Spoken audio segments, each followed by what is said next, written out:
Good morning. Welcome to the first day of the last week of our budget hearings. We're joined this morning by Department of Transportation. Before we do begin, I would like to, on behalf of the committee, offer our condolences to the family of Corporal Timothy O'Connor,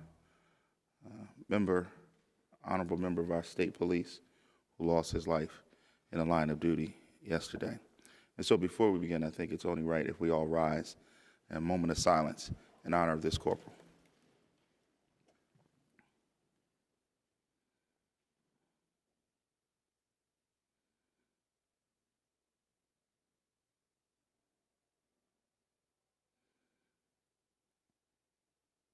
Thank you.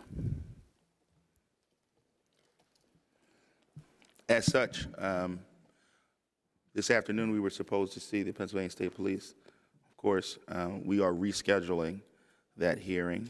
We will not have that this afternoon. We will do that on Wednesday at 3 o'clock. We'll have the State Police here as they are with our men and women who honorably serve our Commonwealth. Before we begin, Chairman Struzzi, any introductory comments? Yes, good morning, Chairman Harris. Good morning, Secretary Carroll and PennDOT team. Appreciate you guys being here bright and early on a Monday morning. Before us, obviously you guys don't get a big amount of funding in the general fund. I like to lay out what we're talking about here before the hearing so people understand. But you are proposed to receive $3.3 million in the governor's spending plan. Much of your funding comes from other sources like federal grants, the motor license fund, restricted accounts, lottery fund, public transportation trust fund, so that in total you're expected to spend about $11.4 billion. It's important to note that this is a decrease of about $513 million or 4.3% below the current fiscal year. And I think obviously roads and bridges are very important to all of us, particularly after a very harsh winter. Myself, with my PennDOT background many years ago now, I appreciate all the work that you do, trying to balance those budgets, trying to maintain the right amount of spending through the winter so that you have enough allocated for the repairs that need to occur in the spring and summer. And I know this has been a very harsh winter, so we look forward to hearing your plans. We also know that, again, transit is, while not a proposal for this current fiscal year, it is proposed for the next fiscal year, and that's once again the shift from the sales and use tax. So I'm sure that'll be part of the discussions today. But again, thank you all for being here, and we look forward to hearing your answers. Thank you. Thank you, gentlemen. Before we begin, in the middle of the table, that is our timekeeper. When it turns green, members will have 5 minutes to ask questions. When it turns yellow, that means that 30 seconds are left in that 5-minute time period. When it turns red, we would ask that you ramp up your comments. Before we begin, if we can have everybody stand so that we can swear you all in. Do you solemnly swear that the testimony you're about to give is the truth, the whole truth, so help you God? Thank you. You may be seated.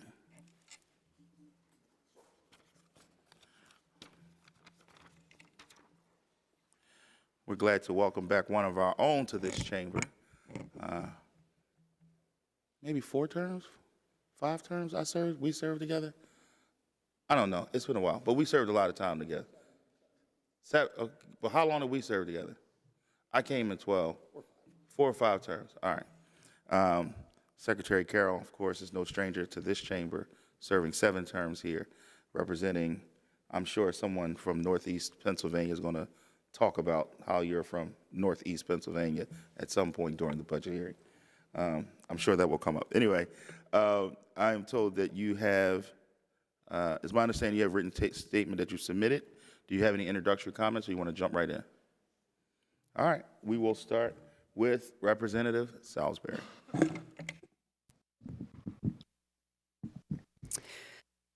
Good morning, and thank you for being with us today. My question focuses on the women and minority-owned business certifications that have been required to be reprocessed.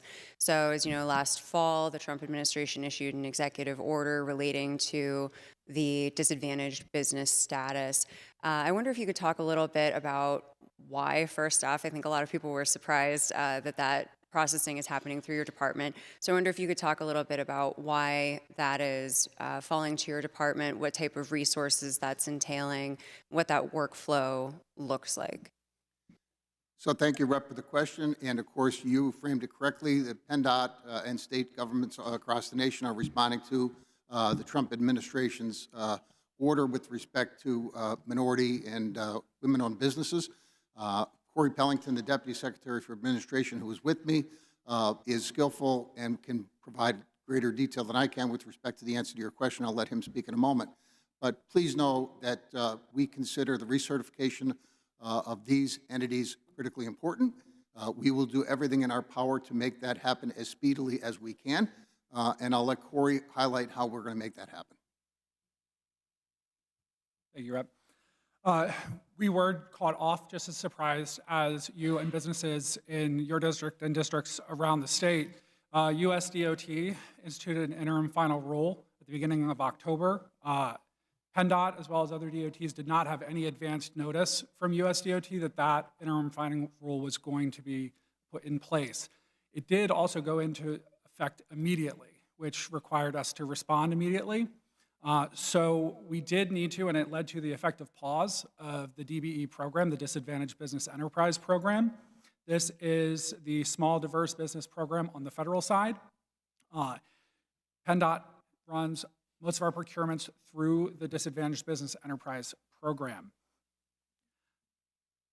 This led to an effective pause of that program. While we evaluated rules, we had little guidance from USDOT. We did consult with businesses, stakeholders, firms. If I can pause you there, did you just say you had no guidance from the USDOT? USDOT issued the interim final rule without any notice to pre-notice to us. We did not get any guidance from USDOT for an additional 30 days after that IFR was issued. So the department did evaluate the IFR and started an immediate process to determine how we could most effectively and efficiently reevaluate all the firms in that guidance. There are about 3,000 firms, give or take, on the DBE list for Pennsylvania. About 1,400 of those are Pennsylvania-specific firms. Those are in counties and districts all over the state. So we have started a reevaluation process. We have sent out monthly notices and have been working on direct communication to the firms one-on-one to walk them through the process. If I can interject for a second. So if you were not provided with explicit instructions on how to interpret the applications, which as I understand them, are to be evaluated based on a genuine expression of disadvantaged status rather than a presumption of disadvantagedness associated with being a woman or a minority, how are you setting those standards? So in the reevaluation process, they do need to submit a personal narrative. Now, the presumptions for race and gender have been removed. The process for evaluating a personal narrative statement that would describe disadvantaged status for a firm owner and that firm has not changed in terms of the evaluation of determining social or economic disadvantage. We are not allowed to consider the applications in terms of race or gender in reviewing the application. We have provided criteria and guidance from a technical perspective to firms as they resubmit those documents in the reevaluation process. Are you receiving any new applications that are not from previously certified applicants? So are you receiving applicants that would not have been eligible under the previous criteria? Right now, we're receiving no new applicants. New applicants are paused while we complete the reevaluation process. We are specifically focusing on the give or take 1,400 Pennsylvania firms for reevaluation first. before opening up the application process again to new firms that were not certified prior to October. At that time, any firm would be able to submit an application for disadvantaged business enterprise status, and it would have to be evaluated on the merits under the regulations and criteria of the interim final rule. Thank you very much. I appreciate your feedback. Thank the gentlelady. Representative Alsomer. Thank you, Mr. Chairman. Secretary Carroll, it's a pleasure to have you here today and the rest of your team. I have a question regarding Real ID. Secretary Carroll, the need for Real ID to board a domestic flight within the United States, access certain federal facilities, and enter military bases took effect on May 7th, 2025, with a soft rollout. Just last month, the Federal Transportation Security Administration implemented a $45 fee for travelers who do not have a Real ID, passport, or other accepted identification when passing through airport security. What percentage of licensed individuals with photo ID hold a Real ID within the Commonwealth? Roughly 36%. 36%? To your knowledge, have there been any problems with or issues with non-Real ID holders boarding planes or entering federal facilities? The TSA has been mercurial in this one, Rep. They established the May deadline, and then that was a deadline that was preceded by other soft deadlines that were ultimately extended. Now, COVID did factor in with respect to the implementation of the enforcement of the Real ID to board commercial flights. But I am not aware, nor have I heard any feedback from airport directors across the state with respect to folks having trouble boarding commercial flights. Knowing that it's just 36% of the licensed folks in the Commonwealth, do you have any anticipated plans or campaigns or ideas for enrolling more people into this Real ID program? I know it predates your service, Rep., but the decision to make Real ID optional was a decision made by this chamber and by the Senate across the hall. So some states had mandatory Real ID enrollment. Pennsylvania chose not to do that. So the 36% is the number of folks with Real ID in Pennsylvania. That's a product of an aggressive effort to do advertising and promotional work, including me visiting every commercial airport in the state with our partners at AAA and airport folks in that region, encouraging folks to get Real ID. I would offer that some folks that don't have a Real ID do have a passport, and they'd be able to board a commercial flight with the passport, provided they bring it with them. I'd prefer more people to have Real ID, but it was a decision by this body not to do that. Okay. Thank you very much, Mr. Secretary. Welcome. Thank the gentleman. Representative Abney. Thank you, Mr. Chairman. Thank you, Mr. Secretary, and your team for being here. I want to just really quickly build upon my colleague from Allegheny County's questions about DBEs. It was mentioned earlier that there were roughly around 3,000 DBEs in the process before, 1,400 of which were PA companies. Do you have a percentage of how many of those companies have been recertified so far? How many of them have been maybe rejected through this new recertification process? I'll let Corey take that one. Sure. To date, overall, about 7% of the Pennsylvania firms, of those 1,400 firms, have been reevaluated. Like I said, we have not started any out-of-state reevaluations. We are only working on Pennsylvania firms at the moment. We do not have any rejections that I could note now. I can say that there are 88 firms that have withdrawn in this process, which allows them to immediately reapply at any time once they gather the necessary documents that they need to submit for reevaluation. Okay. My math isn't the greatest. So 7% of 1,400, about how many companies is that? About 100 firms have been reevaluated to date. Okay. And they have, what's the timeline? They have until October before that process opens up for new companies to be certified? Is that what I heard? There's no timeline or deadline for us to finish reevaluations. We need to either reevaluate, decertify, or a firm needs to withdraw. So every firm that has been on our certification list prior to October needs to go through reevaluation. Only once we've completed reevaluation and there is an outcome for all those firms can we restart the DBE program. Okay, so 7% recertified. Are the other ones still pending? Have they not applied? What's going on with the other folks that haven't withdrawn but also haven't been recertified? What's their status? We have been reaching out to those firms actively. There's about 500 firms, give or take, that have not responded so far, that are in outstanding status. We are working to engage them on a weekly basis. Okay. And for the 88 that withdrawn, is there a process to try to recapture them, or are we saying you can reapply at your own pace, or was there any intention to try to get them back into that process? For all firms that have done business with the Commonwealth in any work code, we do look to bring them back into the process through one of our central procurements, district procurements, but we are re-engaging firms, whether or not they have the DBE certification. Those firms still have another work certification that allows them to compete for procurements with the department. So we're continuing to reach out for them on those procurements. Understood, got you. So I wanted to switch gears just really quickly. Want to talk about airport funding. I represent in the city of Pittsburgh, not necessarily the airport, but we just went through a major renovation project, a multi-million-dollar renovation project at that airport.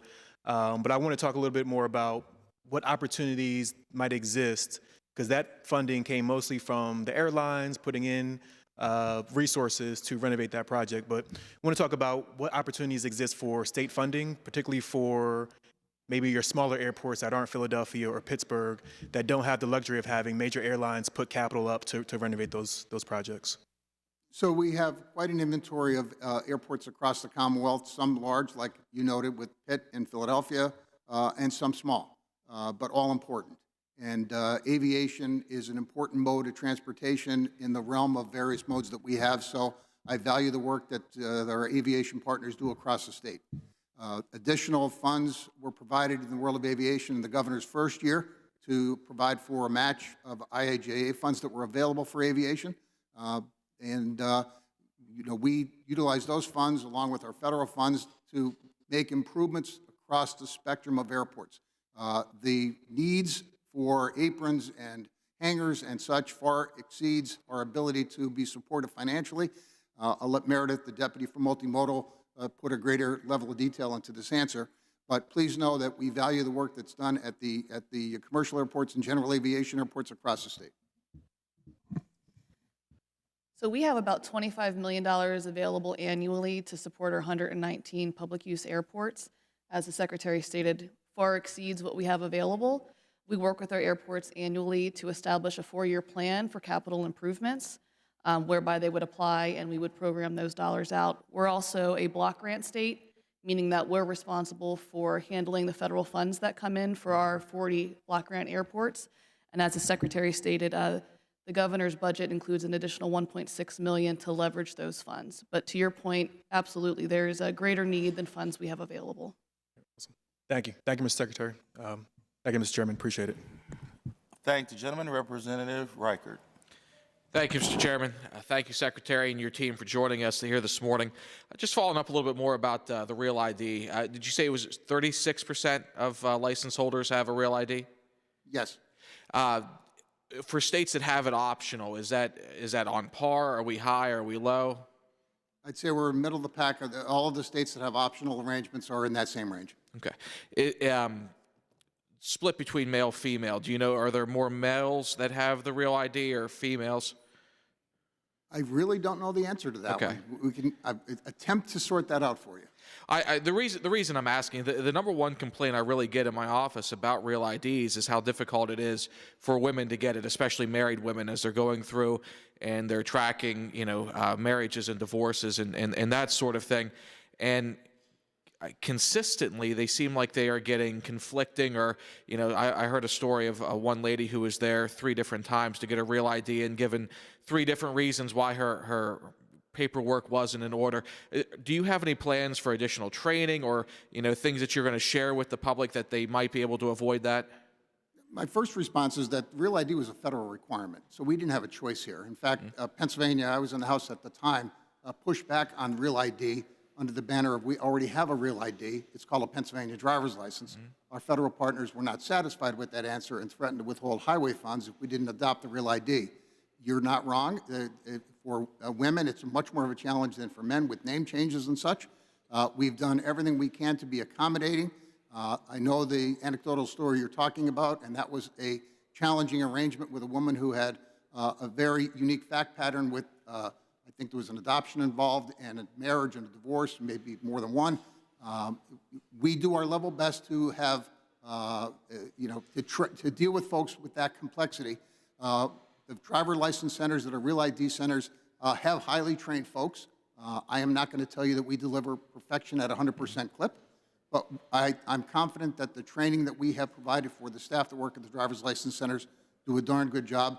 And the rush of folks prior to the May deadline, the soft deadline TSA imposed, resulted in folks in long lines at our driver's license centers trying to get the Real ID. So we've had plenty of practice, and 36% of 10 million folks rounded, you're talking about 3.5 million folks that have navigated the Real ID.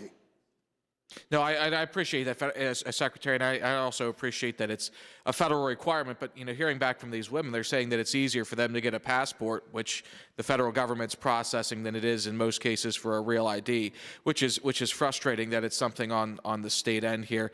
I had a friend's wife, now wife, they got married last October, on the phone with me in tears, just with the process that she's had to go through. So if you could, I would really encourage you just to really look at some of these processes, and if there are ways that we can, either train some of our frontline folks at the DMVs, or if we can put out better guidance.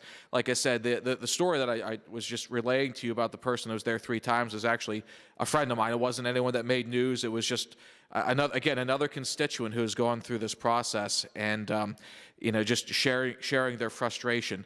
I know there are only a certain number of same-day Real ID centers in the Commonwealth. Do you have any intention of expanding access to that? No, because the same-day centers, you can walk out with this Real ID from that center. The other centers you can go to, and your Real ID will be mailed to you. So just in terms of having the staff trained that you seek, having those Real ID centers gives us the ability to have highly trained staff that we wouldn't be able to put at every single driver's license center across the entire state.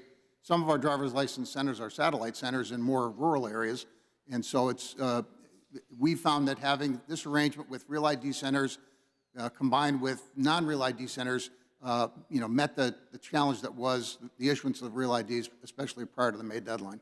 Okay. No, I certainly understand, there's limited resources and, spreading all that around. Are we confident in the security of our Real IDs, that they are meeting all the federal requirements and everything? Yes, in fact, we're audited by our federal partners, and we have passed every test. And we haven't had any hiccups or anything along those lines? No. Okay. Thank you, Mr. Chairman, or Mr. Secretary.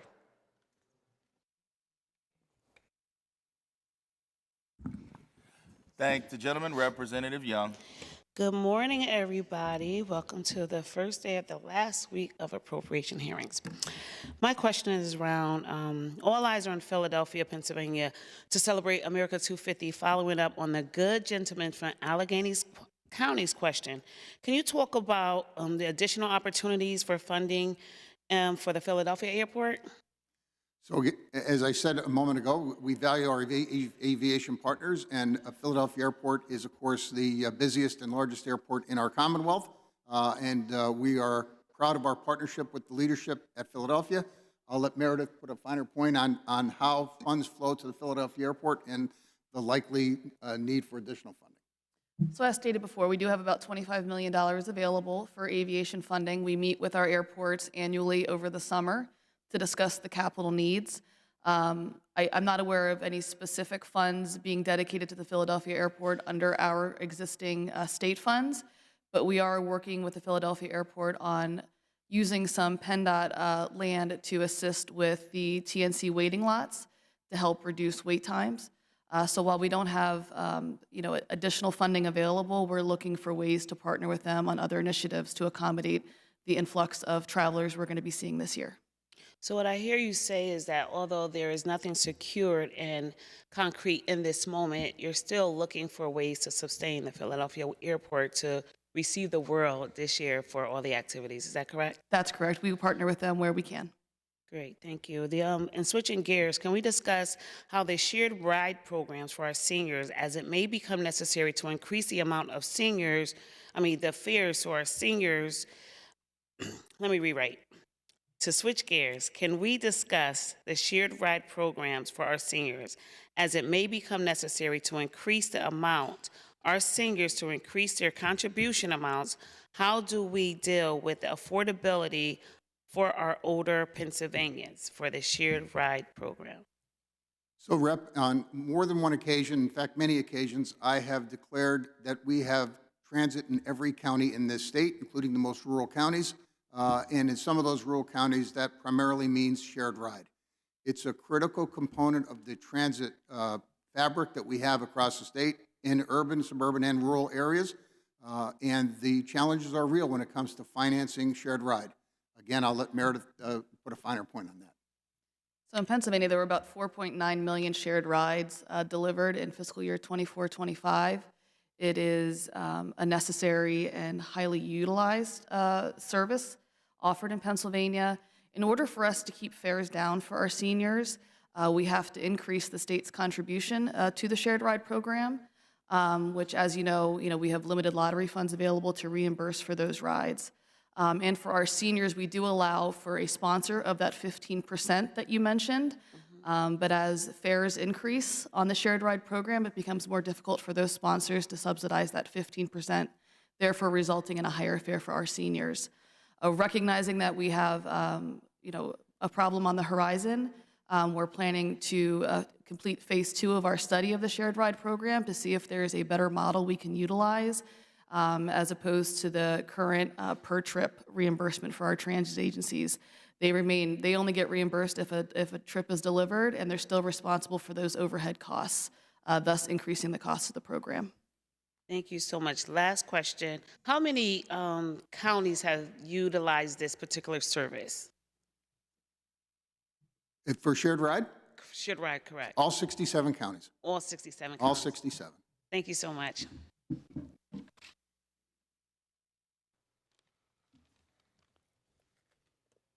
Thank the gentlelady, Representative Rigby. Thank you, Chairman Harris. Good morning, Secretary. How are you? Morning. As a result of the corporate average fuel economy standards, more fuel-efficient vehicles, and the popularity of electric vehicles, motor vehicle revenues have been stagnating. To address the electric vehicle issue, General Assembly passed and the Governor signed Act 85 into law July 17, 2024. This creates a structured electric vehicle and hybrid plug-in fee. The fee for 2026 is $250 for an electric vehicle and $63 for a plug-in hybrid vehicle. Can you talk about how much revenue was budgeted for the current fiscal year and how much the Motor License Fund will actually receive from these fees? So, and I'm thankful for the General Assembly's passage of that bill and the governor's signature to generate additional funds for our Motor License Fund from electric vehicle and hybrid electric vehicle folks. For context, Pennsylvania's Motor License Fund for many years was populated with 75% of our funds came from motor fuel taxes and 25% from driver license and vehicle fees. That has shifted now. We're at 30% driver license motor vehicle fees and 70% motor fuel taxes, which is a function of what you described, more hybrid and plug-in electric vehicles combined with more fuel-efficient internal combustion motors. The additional funds that we receive from the plug-in electric and hybrid electric will be helpful. I'll let Kara put a number on that, Rep. But what you need to know is that as the proliferation of electric and hybrid electric vehicles continue, there will likely be a decline in revenue as a result of motor fuel tax collections. So there's like 160,000 plug-in and hybrid electric vehicles in the state's fleet, not the Commonwealth's fleet, the residents of our state, about 160,000 vehicles. And Kara, if you can share with us what that means annually. Sure. So we're coming up here almost on our anniversary of when we implemented that what we call road user charge for the electric vehicles and the plug-in hybrid electric vehicles. And since we have this in inception, since April 2025, we have collected over 13 million to date. Keep in mind, revenues will fluctuate depending on how many electric vehicles and plug-in hybrid electric vehicles are being bought by consumers. Are the fees, do you feel, covering what we're losing, or are we right in where our fees are, or is it something that we need to address again? When I was in the House, I had the bill that spoke to this, Rep, and as I recall the math, an average person, average vehicle, average number of miles per year pays about $325 in motor fuel taxes. Again, average. Some people may pay more or less depending on the type of vehicle or how many miles they travel. So it's an approximation, but probably not a full backfill. Thank you. Thank the gentleman. Representative Kincaid. Thank you, Mr. Chairman. Mr. Secretary, we spoke earlier, or late last year, I guess, or attempted to as I was driving on a very spotty road. But I wanted to talk about the clerical error that happened in Allegheny County that impacted drivers because the paperwork was not submitted or filed with PennDOT going all the way back to 2013. Do you know how many drivers were affected and if all the drivers have been contacted? It's hard to know the exact total number because as I recall this, the Allegheny County up until recently was still submitting batches of folks that were convicted or pled that, so we wouldn't know the universe of folks. It's thousands and thousands of drivers. And it is an unfortunate scenario. There was a breakdown in terms of the communication and the filing of paperwork from the county to PennDOT. And the vehicle code does not give us any flexibility with respect to how to treat those convictions. And I know that some folks have taken an appellate step to try and seek some relief. So that will all continue to unfold. I'm not sure I can follow up with Allegheny County to find out if they expect to submit additional batches of convictions. I'm just not, off the top of my head, don't know. Thank you, I appreciate that. How many third-party interlock providers are there in the Commonwealth? Third-party testers? Interlock providers. Oh, I'll have to get that answer for you. Okay. Is there any kind of quality control for those providers? So the ignition interlock, it's an interesting subject. There's most people that go down the path of trying to secure an ignition interlock have real challenges. And it has been my desire since becoming secretary to have to take a run at changes to the Title 75 section that speaks to ignition interlock. To be fair, Rep, most folks and even some attorneys are not familiar with how to navigate the ignition interlock requirements. There is a bill that has been introduced in the House and the Senate that speaks to ignition interlock changes. A common pleas judge in Lackawanna County leading that effort, Judge Barrace, along with other folks in the world of DUI and folks that trade in that world. So I think, Rep, that the best solution is a change to the law with respect to ignition interlock and how folks who qualify for it are able to secure it. And that is equally important when their time is up, that it can be removed from the vehicle so they don't have to continue making those payments. Thank you, I appreciate that. I want to turn to public transit, mass transit. We've been talking about how we fund it, if we need to fund it, and using the mass transit trust fund to do so. But I think that before we can talk about this year's budget, we need to talk about last year's proposal.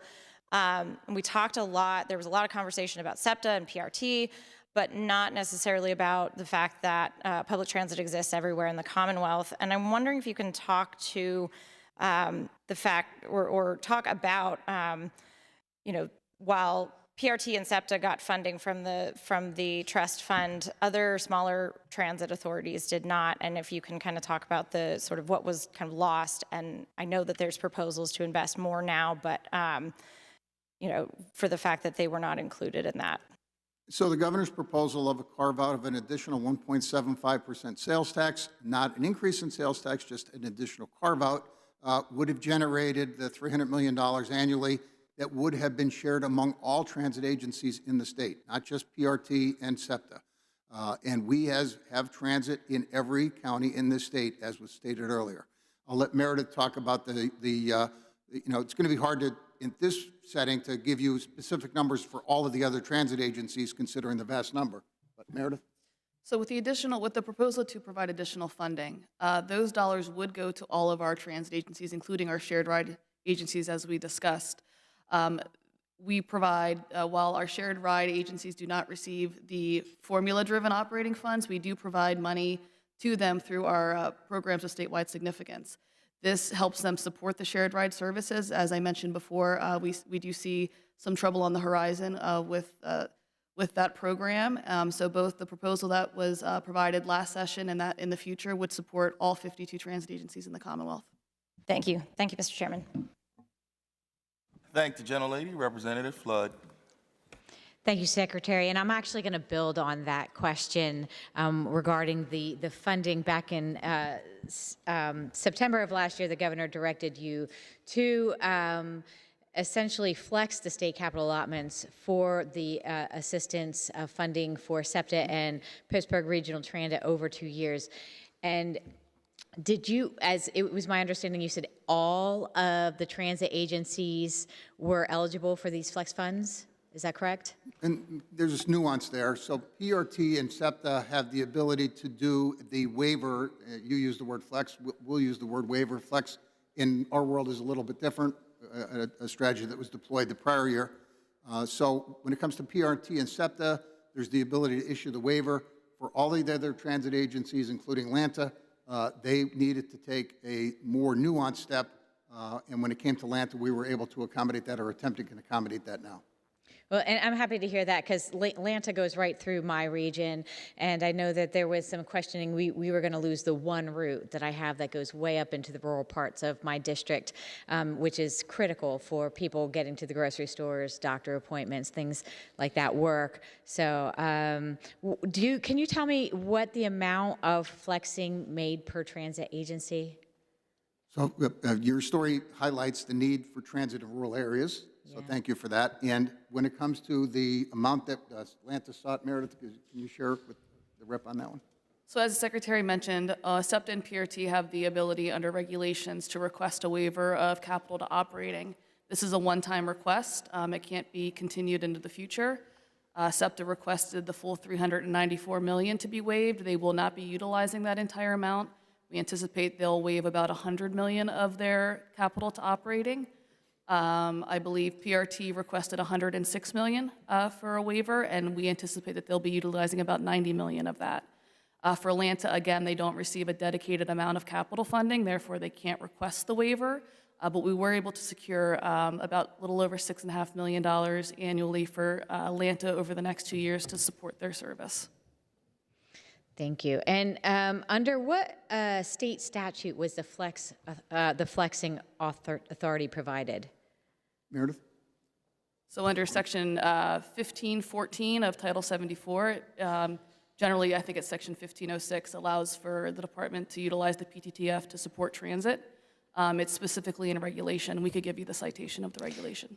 Thank you. The governor directed you as the Secretary of PennDOT to essentially flex state capital allotments for operating assistance for certain transit agencies. Do you envision needing to do this in the future for other agencies? The statute and the regulation prohibit us from doing it again. It's a one-time opportunity. One time. Obviously, the flexing capital dollars is not ideal by any means, as this would potentially push future capital projects expenditures further down the road, is essentially putting a Band-Aid on a problem. Do you have any indication as to how this flexing will impact the capital gains of these transit agencies? Meredith? To your point, yes, it's going to cause a ripple effect into the future. Both SEPTA and PRT have significant capital backlogs. They were required under the regulation to provide us with a list of deferred projects as a result of the waiver of capital to operating. None of the projects were authorized to be safety related. So they're still programmed. They've just been pushed out into further fiscal years. Okay, and just switching gears real quick. 2 years ago, I had an issue in my district with Route 611 being closed through the Delaware Water Gap from my district, which went up then into Representative Probst's district. And I'm happy to say that we worked with PennDOT, we've worked, with the federal folks as well to get it open to one lane, which was really critical for that region. And I was wondering if you were able to give an update on where that is. It still is one lane. And we appreciate that, but how long down the road do you have an idea it will take to be able to have that road fully open? So I'm familiar with 611 and the challenges with the rockfall that closed 611. I'm thankful for the opening of one lane, which was an accommodation that the PennDOT folks in District 5 were able to reach with the National Park Service, which is the most important player in this conversation. That, of course, is the National Park and Delaware Water Gap. And so I will make it a point to revisit with the National Park Service their willingness to engage with us on a full reopening of 611 as it was prior to the closure. But at the end of the day, so much of this decision will be made by the National Park Service more than by PennDOT. Well, I appreciate you revisiting this. I know it's very important to the people in my district, so thank you very much. Thank you. Thank the gentlelady, Representative Webster. And thank you, Mr. Chairman. Secretary Carroll, thank you and your team for being here this morning, and I know all the extra work behind the scenes that has to happen to be prepared today. I'm going to take it in an easy fashion. I want to talk about road salt first on my own side, and then open it up to you. So, I have a bill, House Bill 664, that's about increasing the kind of work you do. And for my colleagues that may not know, PennDOT has some very smart people on best management practices for how we apply road salt, and then trains municipal teams to get that right. At the same time, the cumulative impact of salt across Pennsylvania's waterways is growing dramatically. So if you're an environmentalist or a trout fisherman, we have reason to be concerned about the amount of salt in our streams. So having laid that out, what I'd like you to talk about is maybe some of the other things that go along with that we should acknowledge about the benefits PennDOT brings by cleaning up litter, by helping out the swales on the left and right sides of our Pennsylvania-owned roads, or the way we manage repair of bridges to help water flow and other things like that, and talk about, we're talking about a big budget for PennDOT, but the other benefits that we've received from the agency. So much to unpack with that question. I would offer, when it comes to road salt, you led with that, so I'll respond first with that. PennDOT uses anti-skid as much as road salt, depending on the nature of the storm. We also use a liquid brine application that would be applied directly to the concrete or the asphalt in advance of a storm. And we try and strike a balance of being financially responsible, but at the same time making sure that the roadway is passable and safe during winter or storm events. So, and I'm aware of the challenges that salt can bring to the environment, to nearby streams. So we are judicious in our use. But at the same time, the responsibility is to make sure that we have safe and passable roads. Right. When it comes to the totality of all of the other things you talked about, it would take me, 100 minutes to describe all of that. I would say this, Representative, that when it comes to the nature of our roadways, whether it's graffiti or whether it's litter or just the general maintenance of our roadways, it is a big challenge. PennDOT has 44,000 miles of state road in this Commonwealth, including a half-mile dead-end road in Luzerne County that is a state highway, and a mile dead-end road in Pike County that is a state highway. And so the challenges for us are stark. Now, we are up to the challenge along with our local partners. Our townships and boroughs and cities are wonderful partners for us, as are some of the counties that have county road and bridge departments. So the totality of what we have to do with respect to a transportation network is vast. And then when you get to a conversation about bridges, PennDOT's inventory of bridges, 25,000 bridges, many of them over 50 years old, especially on the interstate network. Our municipal partners, if PSATs were sitting here today, they would tell you about the challenges of bridges in second-class townships. They would be correct. And so the network that we have, in many ways, because Pennsylvania, an eastern state, an older state, has tremendous challenges with respect to its maintenance and upkeep. And so the challenge for us is to try and reconcile all of those vast needs with the available resources that we have, and making sure that we can deliver a safe network for folks with minimal inconveniences. It's a real challenge. It is a challenge. I was reminded the bill I referenced around road salt would increase, some funding so that we could train more of our local municipalities to use the same best management practices that PennDOT can bring to bear. And probably, I would argue that creates a balance, and it has to be a balance between safety and some environmental concerns as well. I thank you for that. I see the yellow light is on, but I like to think that together we can do a whole bunch of those things, and especially America 250 coming along. Everybody should come to Pennsylvania and be impressed by Pennsylvania. I'd remind you that we have in past transportation bills a dirt gravel road component in the Act 44 and Act 89 that were enacted going backwards in time that spoke to the need to make sure that we address dirt and gravel roads that would be applicable to the sort of things that you're talking about, streams nearby. Thank you. Thanks, gentlemen. Representative Marcel. Thank you, Mr. Chairman. Thank you, Mr. Secretary, for joining us today. It's good to see you in Bucks County last year. I wanted to bring up two constituent issues today. The first is that in the summer of 2024, I actually sent a letter to your office about a hazmat certification problem my constituent had. He knew that he couldn't change what happened personally, but he wanted to try to just make sure that the process for people trying to get hazmat certifications was improved. I recently emailed you. It's been about over a year and a half at this point. Your staff reached out to me, which I appreciate, because I've been in hearings for the last 3 weeks. I haven't had time for a phone call. I did ask for a written update so that I could close that out for my constituent. I do have that email correspondence. I will give that to you. If you could please promise me that I could finish that by the end of this month so that this gentleman can move on with his life, since it was the summer of 2024 since he brought this to my attention. Happy to do that. I know our legislative team has reached out to you in an effort to try and close this loop. So apparently that coordination between your office and my staff hasn't been formalized yet, but we'll make sure that happens. Thank you. I appreciate that. Then the second issue I wanted to bring up is that I've had several garage owners in my district who have talked to me about the fact that since COVID, they are not able to buy inspection stickers in person, that was a change that was made during COVID, and that it's hard for them because they're trying to make sure they have enough stickers based on how many people are coming into their garage to do inspections. Sometimes there's a lag. They have to pay for those stickers in advance of them coming, so sometimes there's a financial loss for them.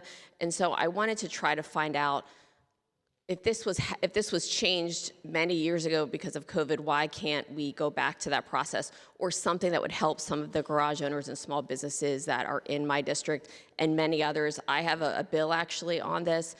Thomas Kutz, my colleague, also has a bill on this. We're hearing from our garage owners that they're hurting, and I'm just wondering what you guys can offer to remedy this and to make them able to operate in this environment. I'll take another look at whether or not we can issue them over the counter again. I know that was a practice for a long time, and then that was modified during COVID. I'm hearing this for the first time with respect to folks, inspection stations having this financial challenge, but I'm happy to take a look at it to see if there's a way we can be more accommodating. Thank you, and I appreciate you looking at that. Because this was a change made during COVID, I don't think we need to have a legislative solution to fix it. So if you are looking for feedback from garage owners in my area, I'm sure many of us would be willing to help your department to get that information. But we just want to make sure that you're hearing like what's hurting them, especially as we're looking at difficulties for a number of small businesses, people being pinched because of energy and a lot of other costs And so I just appreciate your attention to this. If there's anything I can personally do, I am more than happy to help work on this. You've elevated it. We'll be on it. Thank you, Mr. Secretary. Sure. Thank you, Mr. Chairman. Thank the gentlelady, Representative Donahue. Thank you, Mr. Chairman. Thank you, Mr. Secretary, for being here. It's good to have northeastern Pennsylvania represented. Could you give an update from PennDOT's perspective on the New York City to Scranton Amtrak line and where we're at in that process? So really proud of PennDOT's efforts in this regard. Meredith and her team have been wonderful partners, along with folks in Monroe and Lackawanna counties, namely, that have worked really hard for this for a long time. You know, the Scranton to the Poconos to New York passenger rail service is enjoyed being accepted into the Corridor ID program, Step 2. That sounds like gobbledygook, but that really matters with respect to Pennsylvania's and Scranton, Pocono, New York standing when it comes to the securing federal funds that were included in the BIL. So Representative, PennDOT is down the path of developing a service development plan that will set us in motion for continued drawdown of federal funds that will be made available. Meredith, there's any more you want to add? I think the Secretary did a great job covering it. As he mentioned, we're one of first of 5 in the country to move into Step 2 of the Corridor ID program. I think we were number 2. We have about a $5 million budget for our service development plan. PennDOT's on the hook for about 10% match on that. The next step will be preliminary engineering. That will be Step 3.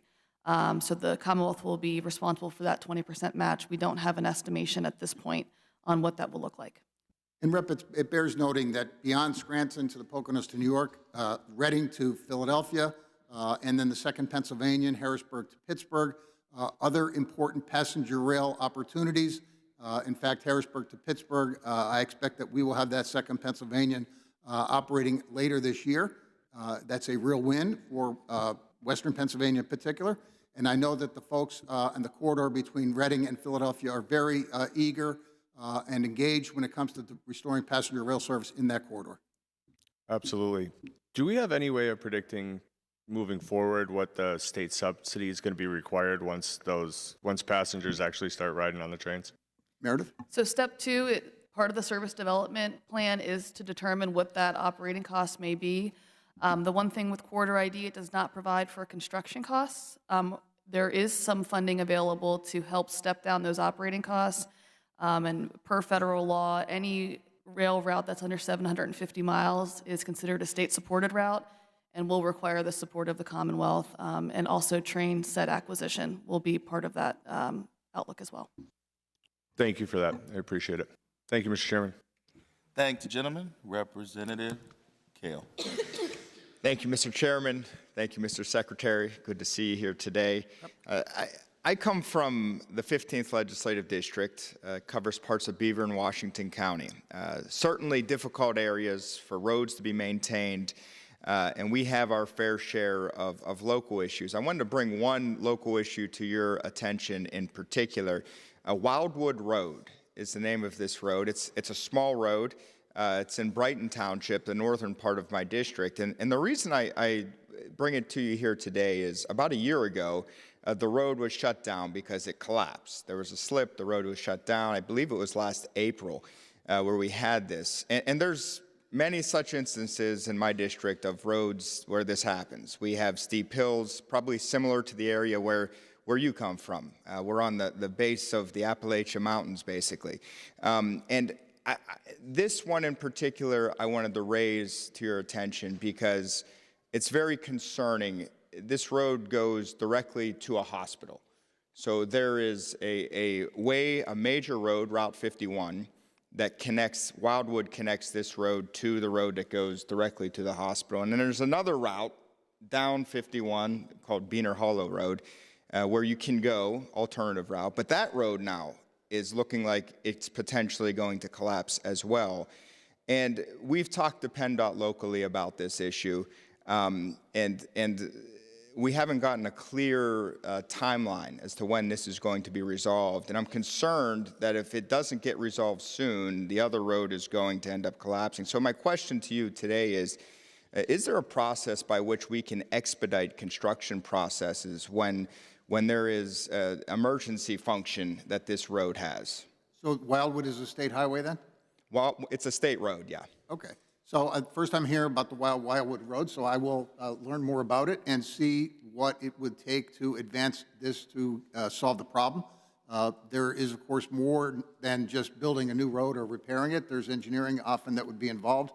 And if there was a slide or some sort of a sinkhole that precipitated the problem, that would have to be remedied as well. So I'll check it and get back to you. I appreciate that. And one of the real concerns is that the alternative route is also looking like it potentially could be crumbling, and that would be devastating, adding 10, 15 minutes potentially to get to a hospital. Is that one also a state road? Yeah, Beaner Hollow Road is also as well. And so if we could look into that and potentially expedite it. I also wanted to ask a couple questions about funding. I've met with your regional office a number of times, and we talk about a number of projects. And what's raised always is, well, funding is tight, and I recognize that. That's a serious issue. But in this year's proposed budget, it looks like, looking at all the different streams of funding that you all have, that the proposed budget this year is actually less than the budget was last year. While I appreciate fiscal conservative approaches to budgeting for sure, if there's one place where I think we should be really looking to invest, this is certainly one of those areas in transportation and funding for critical infrastructure. Why is the proposed budget less this year than? So I'll let Chuck put the finer details on that. I assume you're talking about on the motor license fund side? Yeah, the way that I'm looking at it is the overall, but yeah, the motor licensing side, let's start there. Chuck? The construction projects. And I know what you're looking at specifically for the motor license fund. The main reason the construction appropriation goes down from $650 million to $450 million, so $200 million reduction, and that's based on revenues and prior year carry forward. So this year, it's at $650 million, and based on available revenues, next year it's proposed at $450 million. Yes.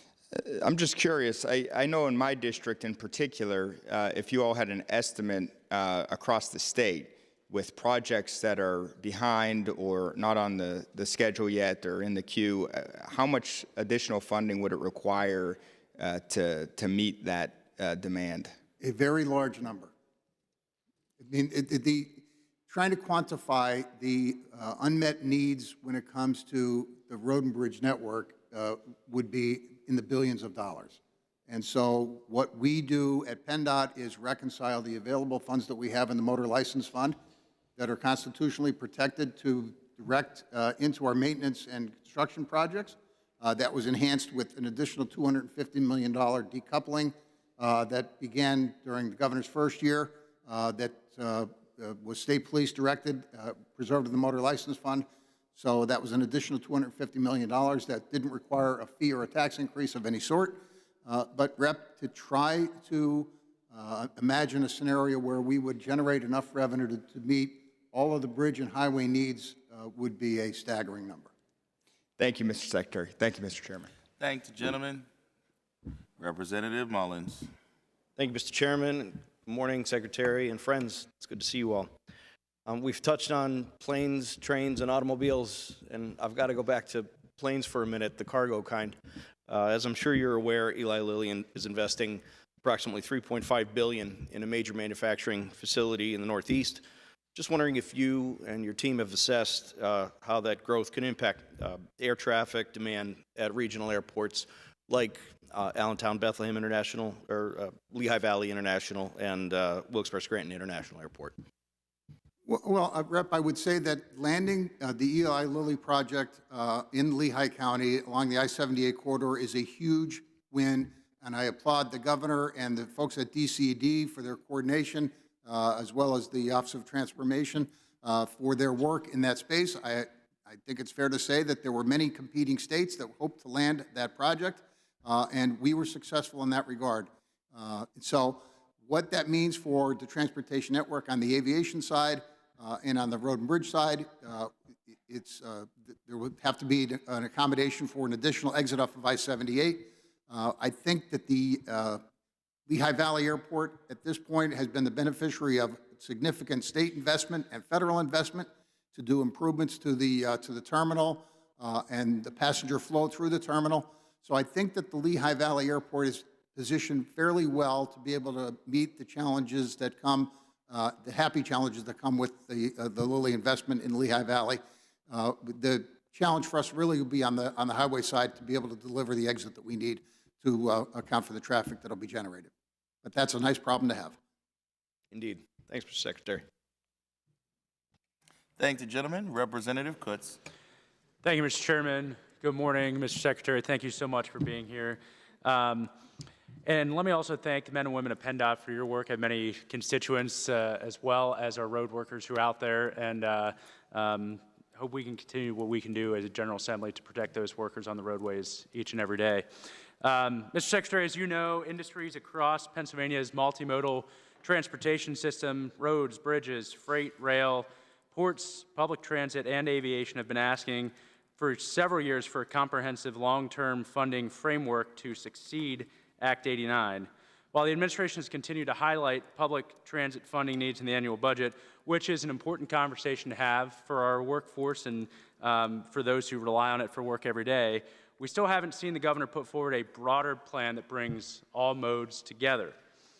So let me be clear, on public transit, there's certainly merits to having that conversation, but I'd like to steer away from that and focus on a comprehensive, broad-based new Act 89 type proposal, and whether there is a timeline for convening all sectors of the multimodal system to shape a comprehensive decade-long transportation funding solution for the Commonwealth. Just curious if those conversations are ongoing and if the governor intends on bringing those conversations to the forefront.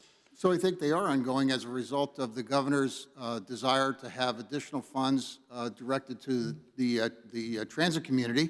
The immediate response that comes from the General Assembly is we need to have more money for roads and bridges as well.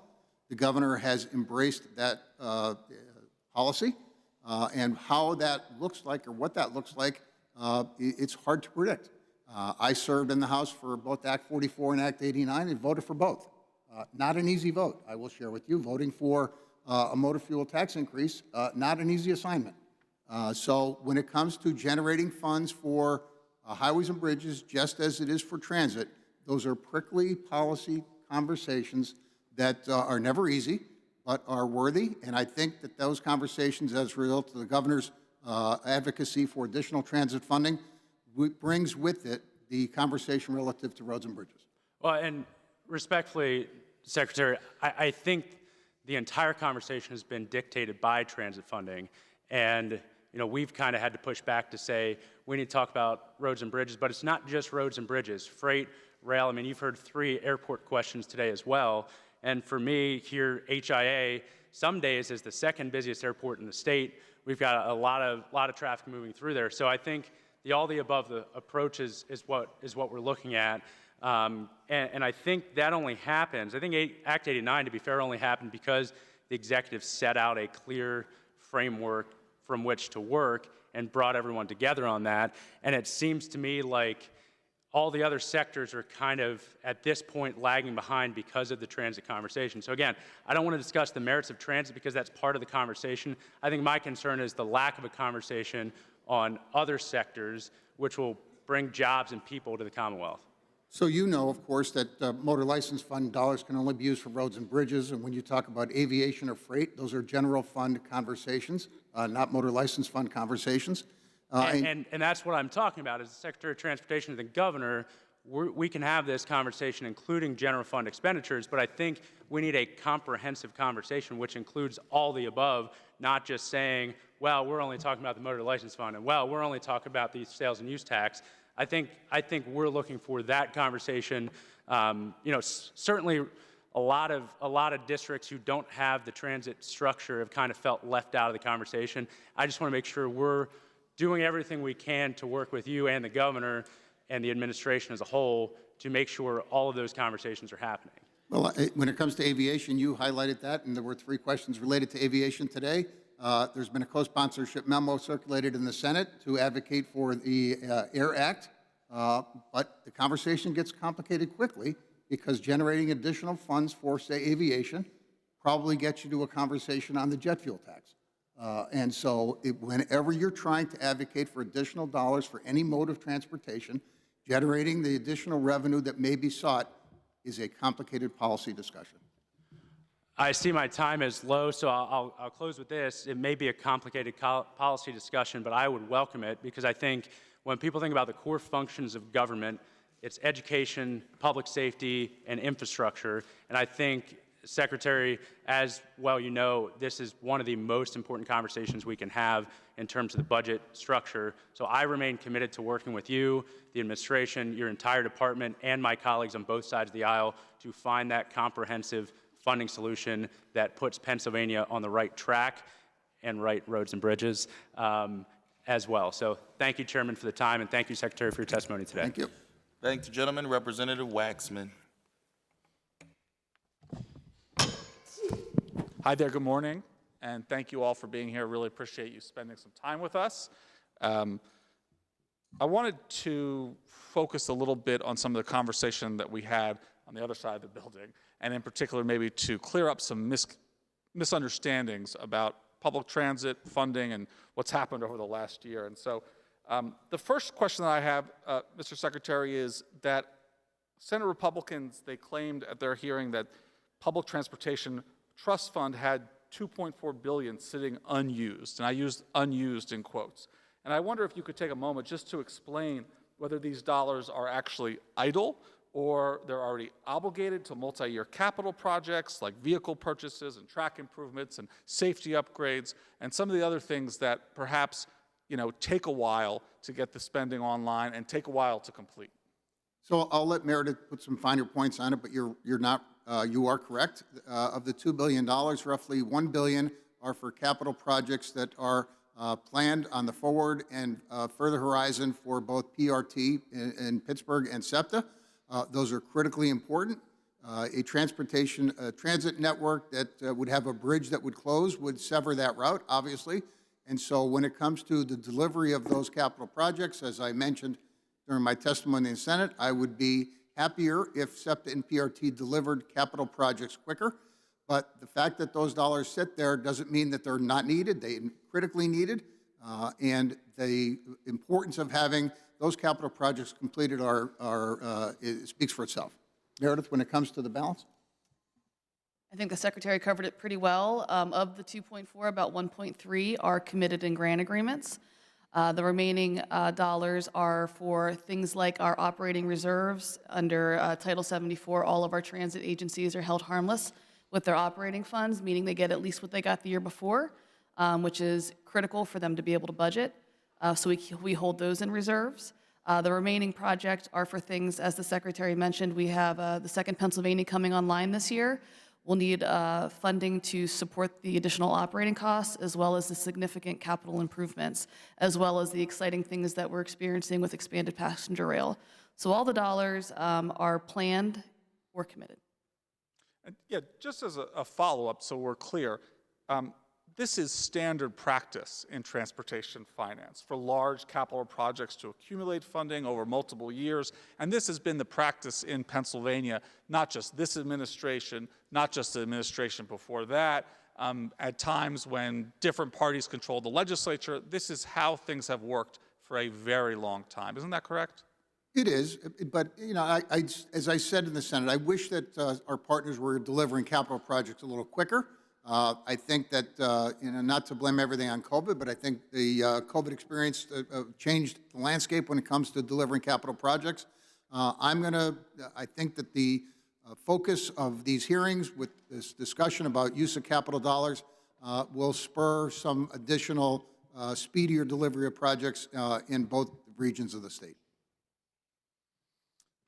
Thank you. I mean, I do just have a follow-up to that, which is it is not that unusual for capital dollars to be unspent in a given year, given the projects and planning and procurement and what is happening at the federal level. I want to shift just quickly to another question about ridership, and that there has been, by those who are not supportive of the transit agencies or not supportive of funding requests, that there has been an argument that these systems haven't been right-sized after COVID.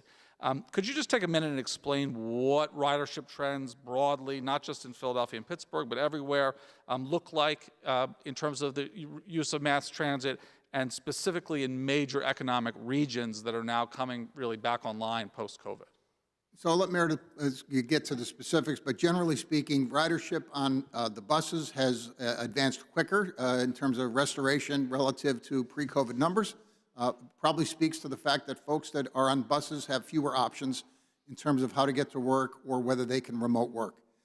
When it comes to regional rail, the numbers aren't as good as the buses, but as I recall the numbers, 75% buses, 68, 69% on regional rail, and the numbers are growing.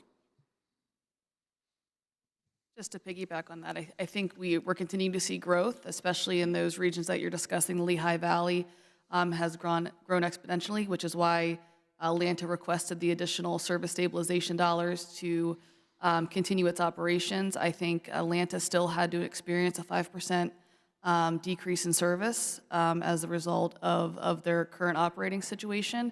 And I think a mode of transportation that isn't always discussed is the Pennsylvanian and the Keystone. The Pennsylvanian has recovered over and above what the pre-COVID ridership levels were. And the Keystone, I think we're at 95% pre-COVID. So those ridership trends continue to increase, and it shows the demand for the need of those services. Okay, thank you so much, and I see the red light has arrived, and so I'll end my questions there. Thank you. Thank the gentleman. Representative DeVanzo. Thank you, Chairman, and thank you, Secretary Carroll, for being here this morning. Secretary, over the past few months, there have been numerous news articles highlighting serious accidents involving commercial vehicles with either the CDL drivers, the immigration status was questionable, or the driver was unqualified to hold a CDL due to their limited understanding of the English language. Today's date and time, are our CDL centers, whether they're in the state or they're third party, are we issuing only the test in English? So I'll let Kara speak to that. When you talk about the test, you have to remember there's a knowledge test, which is the questions and answers, and a skills test. Kara? Thank you, Secretary. So currently, Pennsylvania does comply with the laws, both state and federal, in terms of the administering of those knowledge tests and the skills tests. And currently, the knowledge tests are provided in additional languages other than English, with the exception of the hazmat knowledge test. That has to be provided in English only, per the federal regulations, and of course, Pennsylvania complies. We will, I know that there's a lot of conversations happening, both in terms of at the state level and at the federal level, in terms of whether requirements in that regard may change. So Pennsylvania just remains committed in complying with the state and federal laws on that changing landscape. Okay, so we are complying that they are just given in English. For the knowledge test, additional languages are permitted with the exception of hazmat, which is English only. And when it comes to the skills test, which is the road test, interpreters cannot be used, and that skills test is conducted in English. Okay, perfect. So I want to go back to the two latest ones, and I'm not going to say their names because I'm going to butcher them. I have them here, but one was a suspected terrorist, and the other one's killed 4 in a fatal accident in Indiana. Do we know where those tests, where those licenses were issued? Were they at our state centers, or were they at an off-site third party? I'm not sure. Are we allowed to answer that one on privacy grounds, Kara? Right. So specifics on an individual's driver record are protected both by federal law, Driver Privacy Protection Act as an example, and also by state law. So we have to be careful about what we provide in terms of specific individuals and where they, details about that record, such as where they took their test. But I can tell you we have the capability to know where an applicant has taken their test. It's important to note, Rep, that the folks, the 2 that you cite, were non-domiciled CDL folks who were lawfully present in Pennsylvania, and when we issued the CDL, we ran their record through the Department of Homeland Security SAVE system. And at the moment in time when the license was issued, they were green-lit by Department of Homeland Security. After the 2 accidents that you noted, we ran them again through the Homeland Security system, and they were still eligible to be licensed by any state in the nation. So I understand the horrific nature of the accidents that you cite, but in both cases, our Homeland Security partners gave the green light to issue the driver's licenses to those two individuals. All right, well, I'm glad you bring that up because I was going to stay away from that because, you know, the Department of Transportation, their highest priority is public safety here. So I want to bring up the Federal Motor Carrier Safety Administration audit that was done last year to the department. And if I read it correctly, there was 4 cases where CDL was issued to a non-proof of lawful presence documents that were verified. That PennDOT or Department of Transportation failed to verify that the folks had legal documents in 4 cases, and there was also 2 licenses issued beyond the stay of the individual that were here. The individuals were already gone, as you know, stated. We do give those licenses to non-citizens here. Can you touch on that? Is this true? And what have we done moving forward to put safeguards in place? So this one gets complicated because our federal partners have prohibited us from correcting any non-domiciled CDLs. And so of the 11,700 that were issued, you noted 10 out of 11,700 that there were errors related to the issuance of the driver's licenses. In some cases, folks were shortchanged the amount of time that they were eligible to hold the driver's license in Pennsylvania. Nonetheless, we have reached out to the 11 folks to correct their records, but I'm not sure how we reconcile going forward because our federal partners won't let us issue any non-domiciled CDLs, which means we can't correct the ones that need to be corrected. So who is ultimately responsible for issuing a CDL in the state, in the Commonwealth of Pennsylvania? The CDL is a federal law. All 50 states comply. The U.S. Congress passed the CDL law during the 1980s, and all 50 states had to comply or risk But who federal was highway ultimately fines. responsible? Who was the issuing body of the CDL license? Each of the 50 states' Departments of Transportation. Okay. Secretary, just wrapping up, the Department's transportation's #1 priority is public safety. When individuals who are here in this country illegally obtain a driver's license, a commercial driver's license, how does that reflect a system where safety is our highest priority? Rep, not a single illegal alien has received a driver's license in Pennsylvania. 0. Yeah, well, listen, we Thank the gentleman. 0. Thank you. Representative Malagari. Thank you, Mr. Chairman. Thank you, Secretary, for being here. Great to see you and your team again. Appreciate all the work that you do for the Commonwealth. I have a couple questions with regard to how the budget is broken down across the various districts across the Commonwealth. So, Secretary, can you tell me how many districts there are for PennDOT districts? 11. The districts range from number 1 to 12, but we don't have a District 7. Okay. Don't ask me why. Understood. We also wonder why the E floor is still in this building too. So I feel you. Secretary, can you tell me how the $8.08 billion proposed budget is broken down into those various districts? I guess the total of 11 districts. We don't talk about the So there's a lot of math in this answer. The allocation of funds on the maintenance side and on the highway and bridge construction side, and I'm just going to speak to the motor license fund dollars here, are statutorily driven on the maintenance side and in coordination with our planning partners on the project delivery side. The planning partners, in your case, DVRPC, and in the case of Lackawanna Luzerne, they have a planning district up there. Those folks coordinate the implementation of the projects on the 12-year plan that will be delivered in terms of a reconstruction or, in very rare cases, a new capacity project. So the delivery of projects on the maintenance side, statutorily allocated. There are 2 different maintenance formulas that drive funds. And I would offer that when it comes to funding formulas, whether it's transportation maintenance dollars or school funding, it's always complicated, and there's always folks that would like to revisit, these formulas. But it gets complicated because if you're going to add money to a formula to benefit one region, you're probably taking it from somewhere else, and that's seldom embraced by all. Understand that. I do want to highlight 2 things.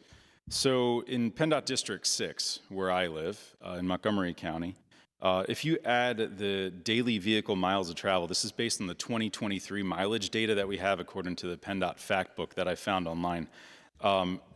If you add all that up, Bucks County is about 13 million, Montco 18 million, Chester County over 12 million, Delaware County 9 million, Philadelphia 16 million, just north of that.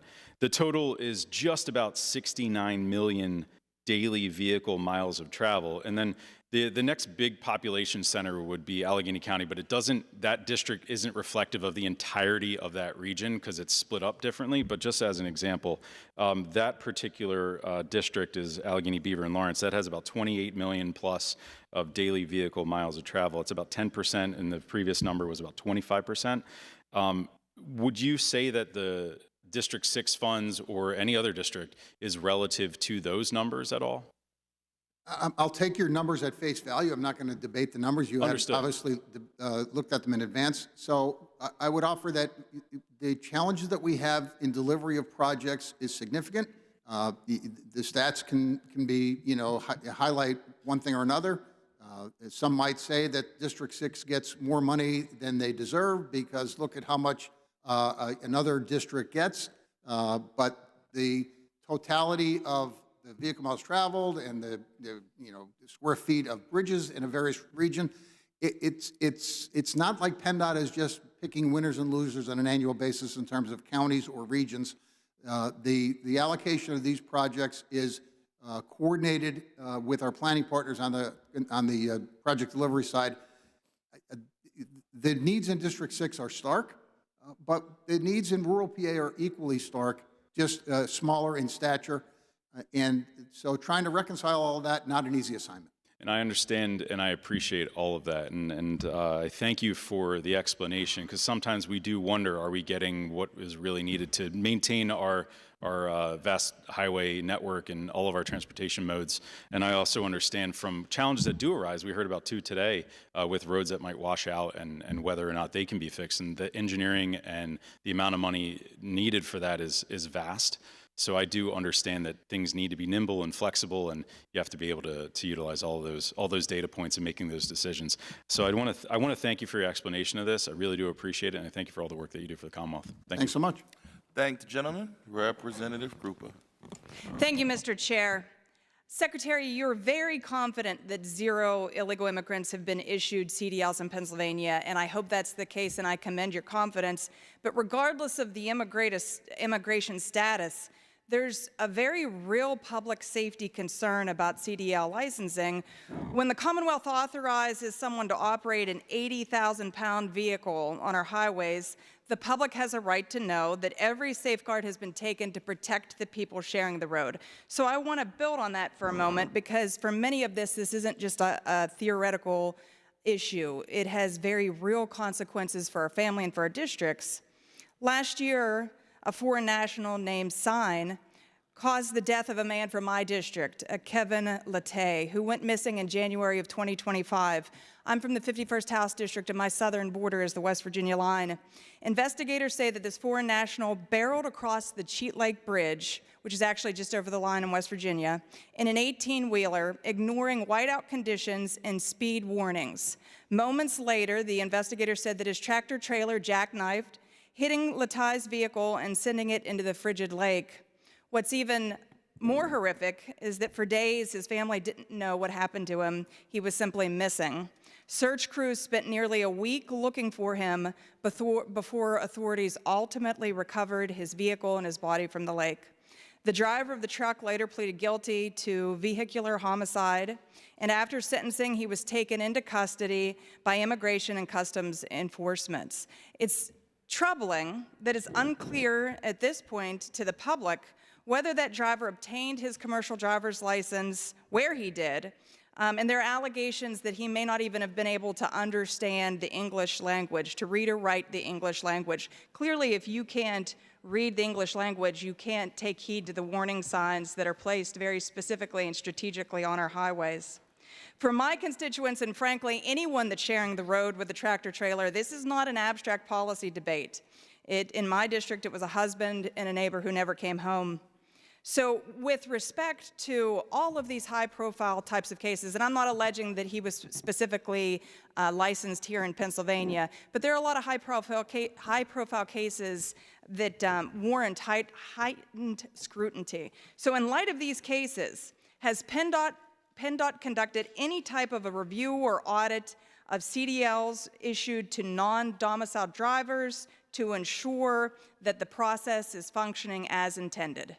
Well, I would highlight the Federal Motor Carrier Safety Commission recently deauthorized a whole series of CDL schools across the nation.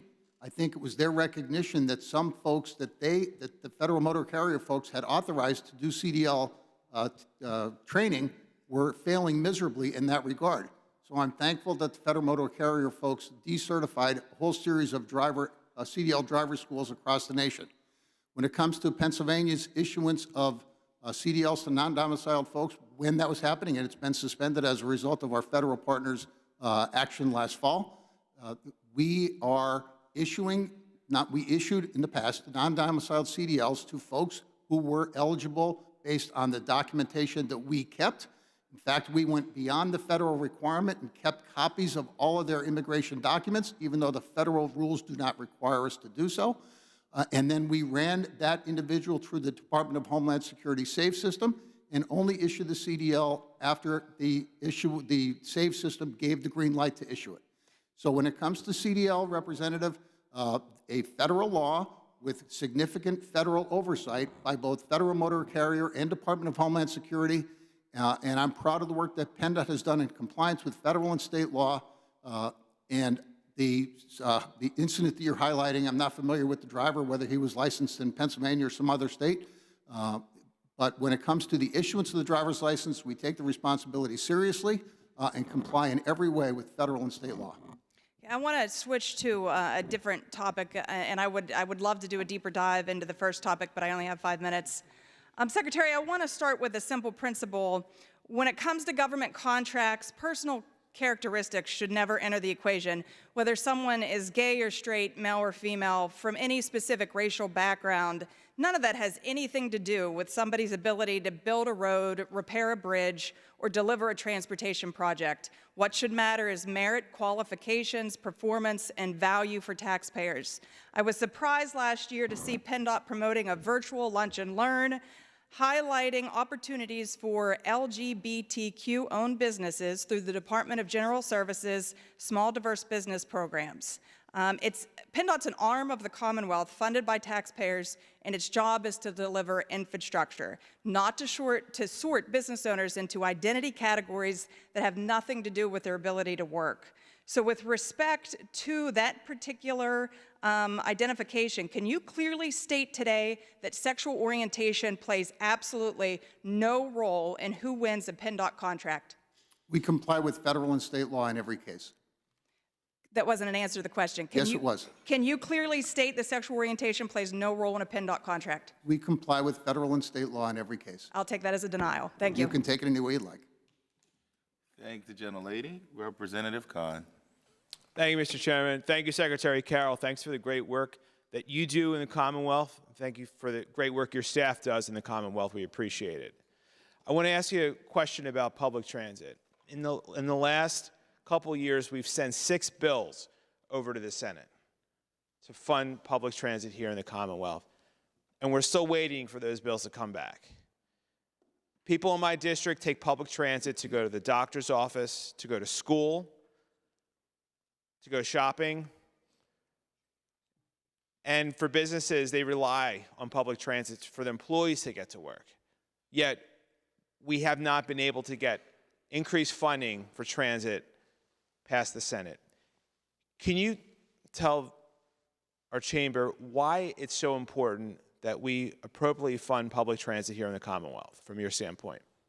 In a large way, Representative, the economy of Pennsylvania is driven by the footprint of SEPTA's 5 counties and the PRT footprint in Allegheny County.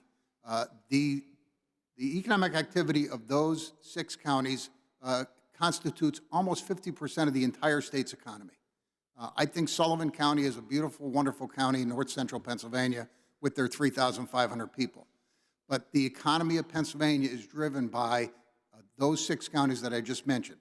And in those 6 counties, transit is an integral component to be able to keep the economy in that region and by default the state humming along. And so if we are going to cripple transit delivery in SEPTA's footprint or in Allegheny County, just picking those 6 counties, the detrimental effect on the state's economy will be significant. I understand that folks in Forest County or Sullivan County don't rely on a network of fixed routes and trains and trolleys, as is the case in Philadelphia, but the economy of this state hinges on economic activity and vitality in southeastern Pennsylvania and Allegheny County before you get to Allentown and Erie and Scranton. Thank you. We talked a little bit about safety, and I want to talk very specifically about keeping pedestrians and bicyclists safe here in the Commonwealth. In Philadelphia, because of a law that we passed, we've been able to, in very small corridors, have automated speed enforcement.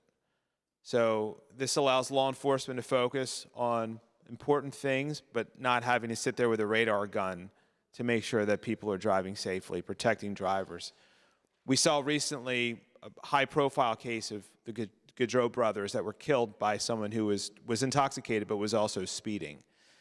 Can you talk about the importance of, well, first of all, the evidence that shows that things like automated speed enforcement does reduce crashes, does keep cyclists and pedestrians safe, and also the need that possibly increase that statewide, which we have legislation for? So, and I applaud the General Assembly for that effort in recent past. I know the Democratic chair of the Transportation Committee was an advocate with respect to the advancement of cameras in school zones in Philadelphia in particular.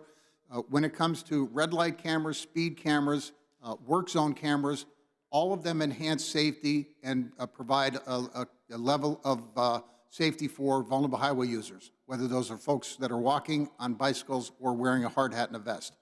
So the usage of those tools enhances safety.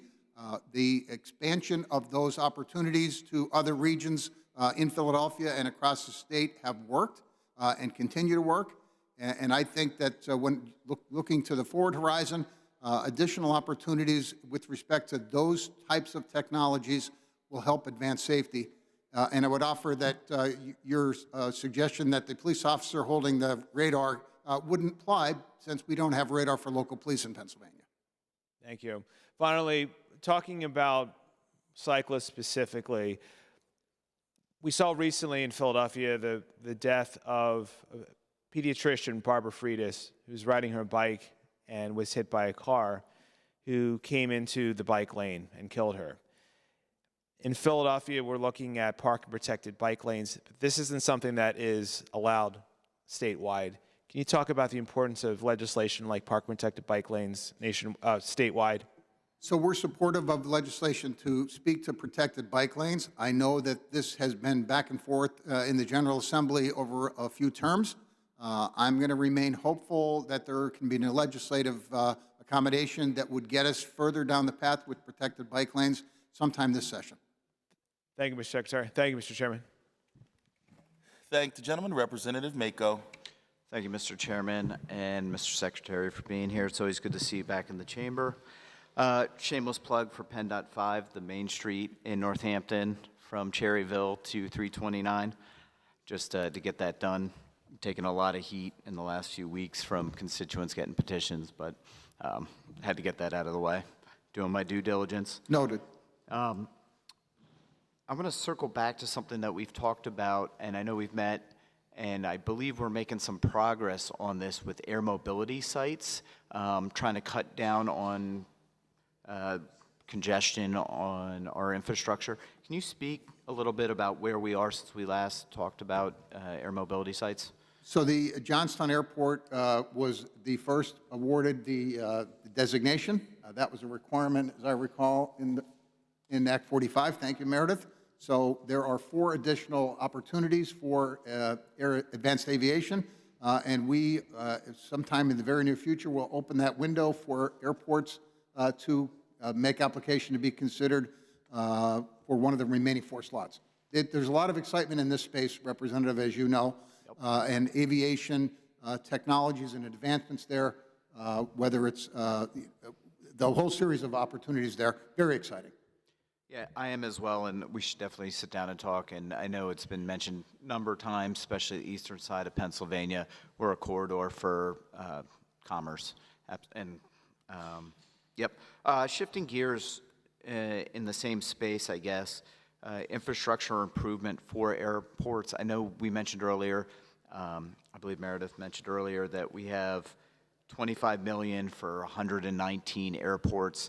And is there anything out there in the current space that we can tap into these local and smaller airports can for infrastructure improvements? So there's a co-sponsorship memo, I think Senator Laughlin in the Senate, advancing an aviation act that would speak to what you're describing. It speaks to generating additional funds for aviation opportunities across the state. I haven't seen the actual language of the bill yet, just a co-sponsor memo. But I know folks in the aviation space are quite excited about the prospect of that bill being introduced. Yeah, I mean, I agree. And as we see, so we're trying to keep Pennsylvania in the forefront of all these industries. Aviation is definitely part of the whole encompassing envelope of transportation. And if there's anything that comes up that we can partner with the legislature and the department, please let us know. That is it. Thank you, Mr. Chairman. Thank you. Thanks, gentlemen. Representative Brennan. Thank you, Mr. Chairman. Thank you for being here, Secretary, and thank you to all the staff. You guys do incredible work. Just the scope of the challenges that you have are absolutely incredible. I hear it all the time about the costs that go into our roads, but I always try to remind my constituents that I think we have the 5th largest amount of road miles. We have the 3rd most bridges. Just the scope of the work that your great staff does is just hard for me to comprehend and often hard to pass on to my constituents. And my district, as Representative Meligari has referenced, District 6. I mean, we have some very significant issues. We have some unique challenges. We have the largest population, the most road miles traveled. And one of the things that creates some really unique issues for District 6 is we have the, I think, highest median cost of living in the area, or at least the highest median income, but the cost of living is there too. And, you know, we're going to see other districts start dealing with some of those issues that District 6 is dealing with. I could see the Lehigh Valley being in the crosshairs of that. I could see, you know, York, Lancaster, Harrisburg dealing with some of the issues that we've started to deal with. But I got to say that I have been so happy with District 6. I've been ecstatic with the work that they've done. They do more with less every single day. You know, I asked a question about a road the other day, and one of the deputy district engineers gave me a genealogy of it. So he transferred, you know, something that was folk history to me to the reality of showing me the maps and telling me the history of the district. So I've been very happy. I think as Secretary, you've shown incredible resourcefulness, and I think the governor's really started to address some of these, you know, statewide issues. And I think I'd refer anyone listening to go to www.pa.gov/.results. It gives an indication of just how much is being done. One thing I could say, though, is, you know, something like 30, 40 members in the suburbs, we hear it all the time.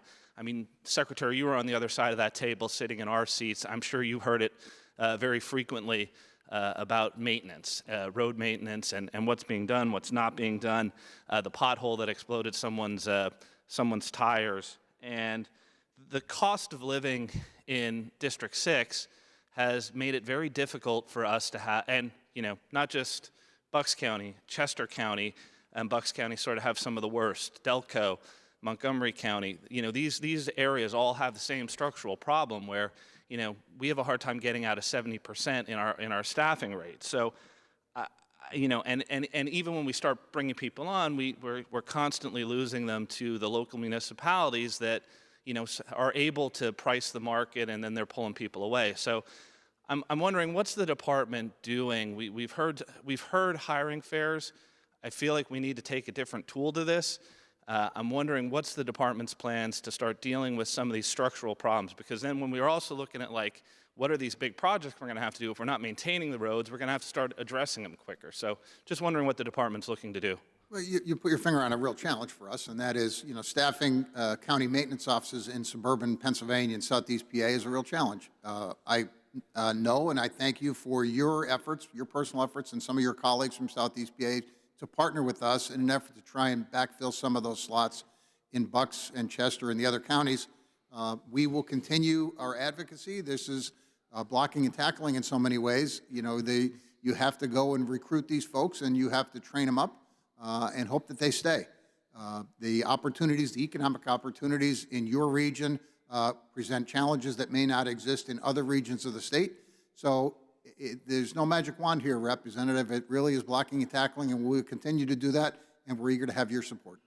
Yeah, and I mean, we've looked at some of the costs of what PennDOT does, and what you're well aware that one of the things I've proposed is to start finding ways to use local municipalities that are already well-staffed, already paying what's necessary to keep people employed, to look at the road take-back program. I mean, we started with your help, we started a working group to start addressing some of these issues, and we talked to PennDOT about like the costs. And I don't want to get into the nitty-gritty, but PennDOT tells us $1.2 to $1.5 million for the BPN 1 and 2 roads, where much more high traffic, 8 to 12-year lifespan. The BPN 3 and 4 roads, which can last 15 to 20 years, depending on whether we're sealing them or not, are $500,000 to $700,000 per mile to resurface.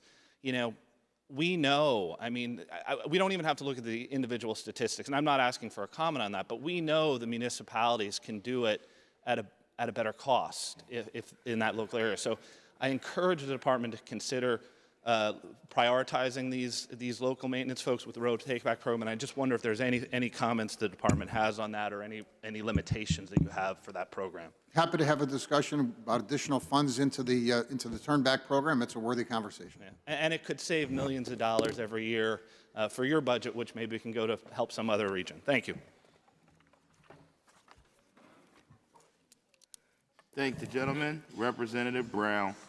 Thank you, Chairman. Secretary Carroll, can you tell me how the budget will address the needs of persons with disabilities, but also senior shared ride participants? So, of course, every Pennsylvanian is an important constituent for us, and those folks with disabilities, in many cases, take advantage of our transit systems, and I'll let Meredith talk about what that looks like going forward. So specifically, in past year's budget, about $80.5 million was allocated to transit. A portion of that was dedicated to our shared ride program to fund some of the deficit that we're experiencing as a result of that program. And the governor has proposed additional dollars in fiscal year 27, and parts of those funds will be dedicated to the persons with disabilities as well as the shared ride program. That's good to hear. Will we also be addressing the longtime issues of crossing county lines and providing additional services on evenings, weekends, and holidays so that people can access things like health care and work responsibilities? So there's no statutory prohibition to cross county lines. It comes down to a cost-sharing agreement with those transit agencies. We do have some transit agencies in the Commonwealth now who are piloting programs such as van pools and microtransit to assist those riders that you describe on those second and third shifts. Wonderful. Okay, I'm going to switch gears. Funding under the Infrastructure Investment and Jobs Act, or IIJA, was projected to reach roughly $4 billion over 5 years for highways and bridges. This included $268 million in 2021-22, $748 million in 2022-23, $792 million in 23-24, and $827.6 million in 24-25. There's a projected amount of $858 million for 2025-26. So according to PennDOT materials, in prior years, the additional state match needed over these 5 years was $930 million, or 23% total. The governor surprisingly proposes that we pause the step down of the state police out of the motor license fund, With the pause of the state police funding step down, are we still on target to fully match all of the available IIJA funds? Yes, and you cited numbers that were programmatic dollars that Pennsylvania received as a result of IIJA. I will celebrate that we were also the beneficiary of discretionary IIJA funds. One example would be the $500 million for the South Bridge right here in Harrisburg. That would have been $500 million on top of the programmatic allocation Pennsylvania received in that year. But the bottom line is that we have the capacity, and we will match those federal dollars and draw down every last penny. So where are we right now as far as planning and letting those IIJA dollars, and what impact are they having on the Commonwealth highways and bridges, the network? So you cited the numbers, and I'll take them as fact. PennDOT's annual letting was about $2.25 billion prior to IIJA. We are now at $3 billion in annual lettings as a result of IIJA, so an additional $750 million in lettings. And this year, we will do $4 billion in lettings because one bridge over the Susquehanna River will be greater than $1 billion in terms of a project. So the IIJA has had a huge positive effect, not just on Pennsylvania, but on every one of the 50 states. It bears noting that that needs to be reauthorized by the U.S. Congress this year. That will be a significant challenge for the Congress. But I can tell you this, every single Secretary of Transportation among the 50 states is very eager to see IIJA reauthorized at a level that approximates the current levels, and best case scenario even adds a little bit more because of the needs that were highlighted during the course of this hearing, and you could duplicate those conversations in the other 49 states. Okay, thank you. Thank the gentlelady, Representative Guzman. Thank you, Mr. Chair, and thank you, Mr. Secretary, for your time this afternoon. Two quick things. I want to say I'm very encouraged to hear from my colleagues on the other side of the aisle how enthusiastic they are about transportation. I can't wait to see their yes votes in June. And the second thing is, you know, we have colleagues on the other side who want to talk about whether or not individuals can read or write English in terms of reading our traffic signs, and yet don't want to talk about the individuals who actually read and write English and who cause thousands of accidents and fatalities across our Commonwealth. The issue is not necessarily about whether or not they're reading and writing in English. The issue is how do we train drivers better in terms of giving them better tools and oversight on our part to help them become safer drivers on our roads. But those two issues out of the point, Mr. Secretary, you know, transportation is not just some abstract concept in my district. It impacts folks like everyday individuals, like whether or not it's Antonio in my district who has to take mass transit and barter to get to his job at Target, whether it's Adelita who needs to take mass transit to get to her dialysis appointments 4 times a week, and the alternative is her having to call 5 different people in order to get there.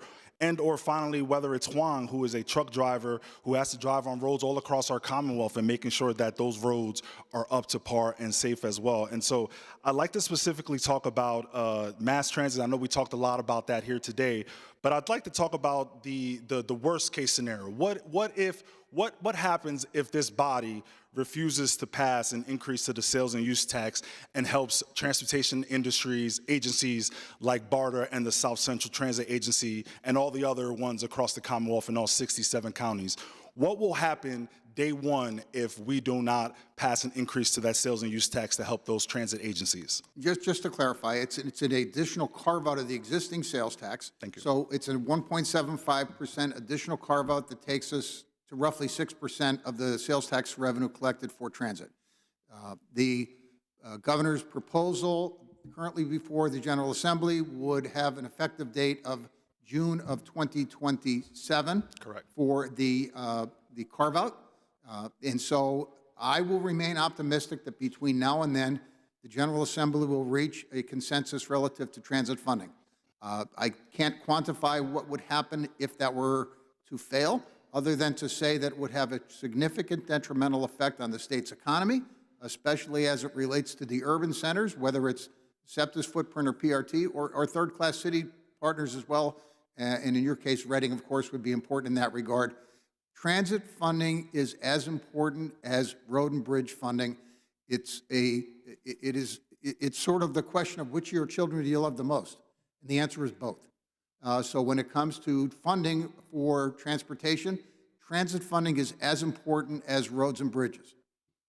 And so I appreciate you being forever the optimist. Of course, dealing in the reality that we have to deal with and speaking with our transit agencies, I could tell you that from BARTA's perspective, they're looking at a financial cliff. They're looking at cutting services drastically. They're looking at ensuring that folks like Antonio or Adelita are not able to get either their dialysis appointments or to their places of employment. That happens day one if this General Assembly refuses to pass that increase in the sales or use tax. And again, I understand that that's not just going to impact the city of Reading or the city of first class or the city of second class, but that's going to impact all 67 counties across the Commonwealth. And that's what's going to happen on day one, Mr. Secretary. I'd like to transition because, of course, you brought up the Reading Railroad, and I want to say to my folks back at home that the Reading Railroad is on its way back, ladies and gentlemen. And, of course, we also got accepted into that Corridor 2 program. And so I'd like for you to talk about, of course, the Reading specific. Obviously, you talked a little bit about the Scranton specific plan, but I'd like you to talk about specifically what do we need to do in the Reading portion of the plan to connect Reading to Philadelphia, and what do you say to the Reading folks in my community who have been dying to have this rail line reestablished? What kind of hope can you give the folks of Reading in terms of PennDOT's support for this project? So I can tell you there's bipartisan community support. The local elected officials, the county elected officials in the various counties, Berks, Montgomery, Chester, maybe others, highly engaged. They have very dedicated efforts with respect to public meetings that I have attended, the most recent one in Phoenixville. The enthusiasm is real. I think the ridership is there. If you just spend a half a day on looking at the traffic on 422, you will know that the opportunity to get folks from Reading to Philadelphia is apparent. And so the work that's being done, as is the case with Scranton, will really result in a thriving passenger rail network that I'm certain will be utilized. The governor and I are fully supportive of the efforts of the folks in your region.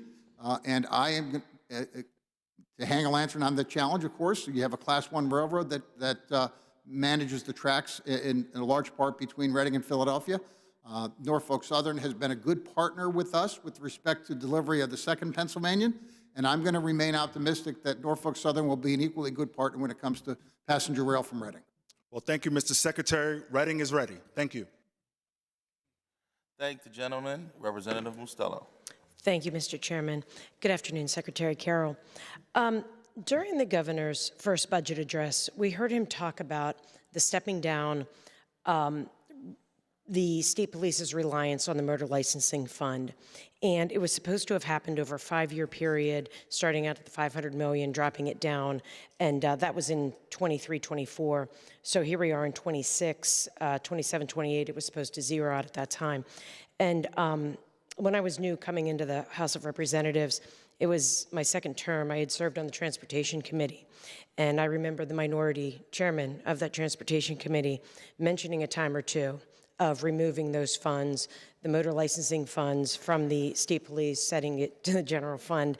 And just wondering what's changed. We're now at $250 million, and I don't want to say what's changed in your mind, but what has happened maybe with the governor's thought process on this? I think a recognition that the general fund challenges are real, and that $125 million annual step down after having completed the first 2 installments present challenges across the spectrum of other financial commitments or potential commitments that the Commonwealth has to meet. In a perfect world, of course, we would decouple the remaining $250 million. But just on education funding alone, and some of the other proposals that are being considered by the House and the Senate and the governor, the decoupling suspension for the moment is probably just a recognition of the general fund challenges that we face. I mean, we have a lot of unmet needs, just everything we talked about today from 10:15 on until now, with the unmet needs of the roads and bridges. You would think that money coming from the motor license fund would help the needs of what you're talking about, the roads, the bridges. We haven't had a winter, a very kind winter to us, you know, in the Commonwealth here. you know those costs are going to skyrocket. So is there a push maybe from the department to maybe, I don't want to say force the hand of the governor, but maybe speed this up maybe a little bit and get this down to where the money should be? Yeah, I'm not sure about forcing the hand of the governor. The current PennDOT secretary is not interested in that. I would say this, that in a silo, of course, we'd like to have the additional money decoupled. But there is a recognition in the course of some concerns that folks in this building have relative to the general fund are obvious. And so if there is the ability to decouple a portion of the remaining $250 million, I'd love to have that conversation, but also a realist enough to know that the general fund challenges are real, and how you accomplish that, I'm not quite sure. Okay, great. Thank you so much, Mr. Secretary. Thank the gentlelady. Representative Mattson. Good afternoon, Secretary, and thank you for your team for coming as well. I would just like to shout out PennDOT District 8.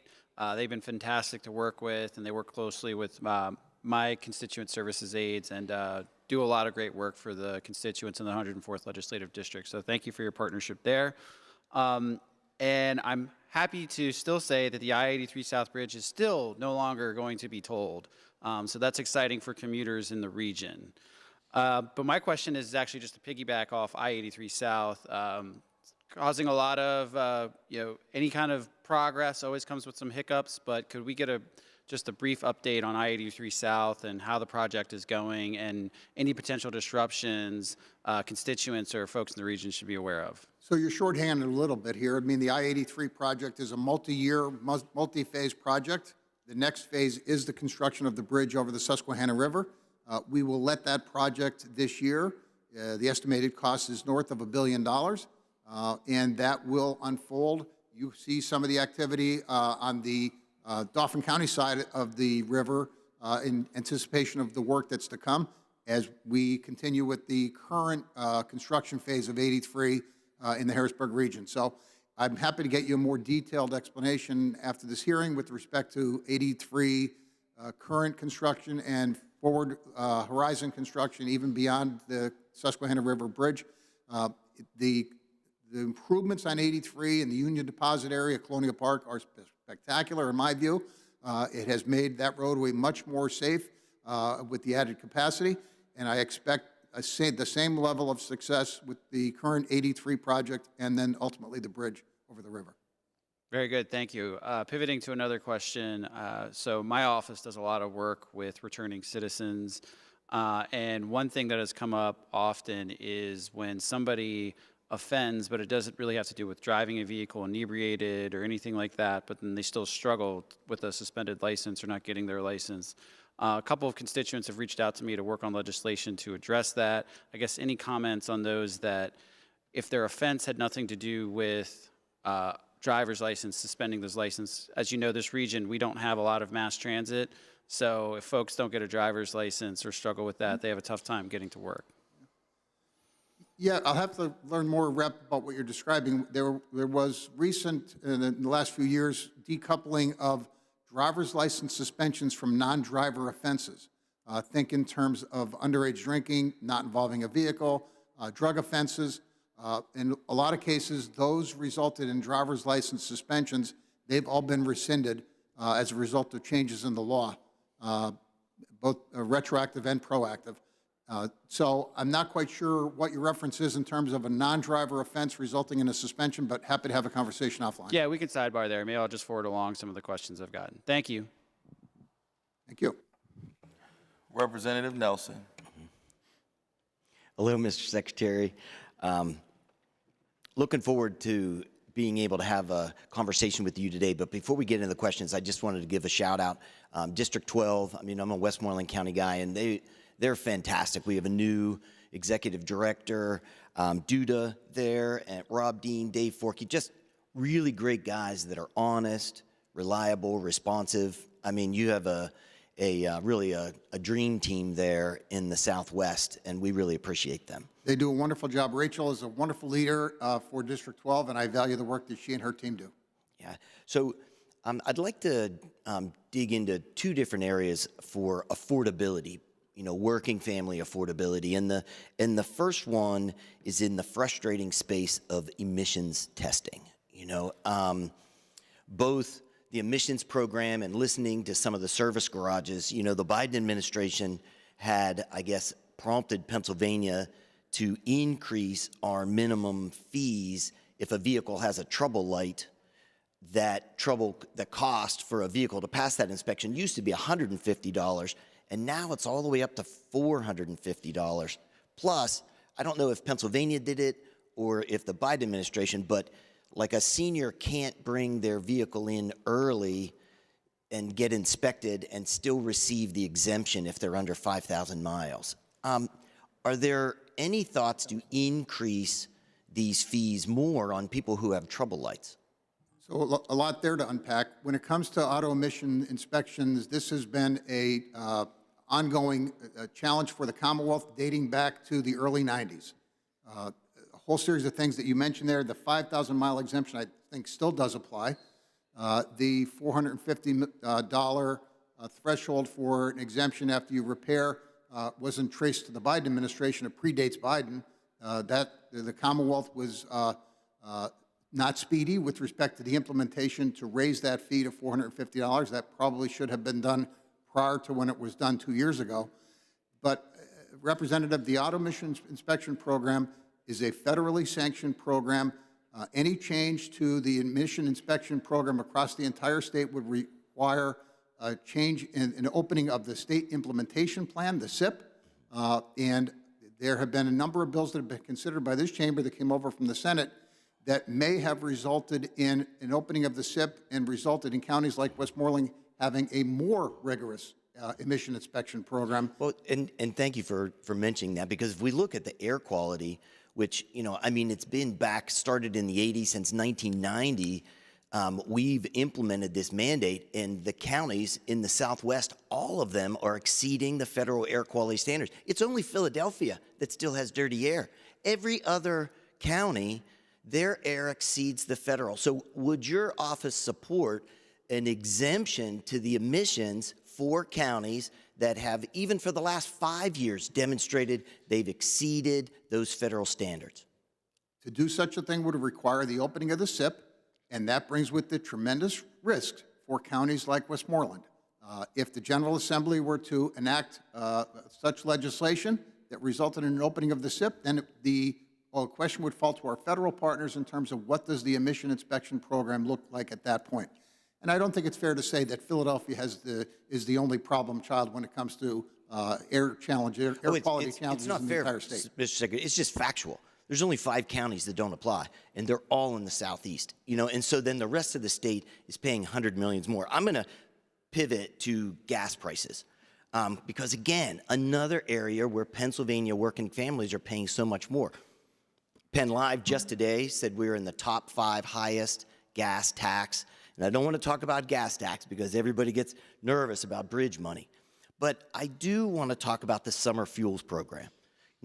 Last year, the federal government waived the summer fuels mandate and would allow states to be able to sell the E85 through the summer, which is up to 25 cents. Last year, it was Growth Energy that said it could be 30 cents a gallon less if Pennsylvania participated in that summer fuels exemption. I know DEP has a role here, but would your office support that exemption to the summer fuels mandate?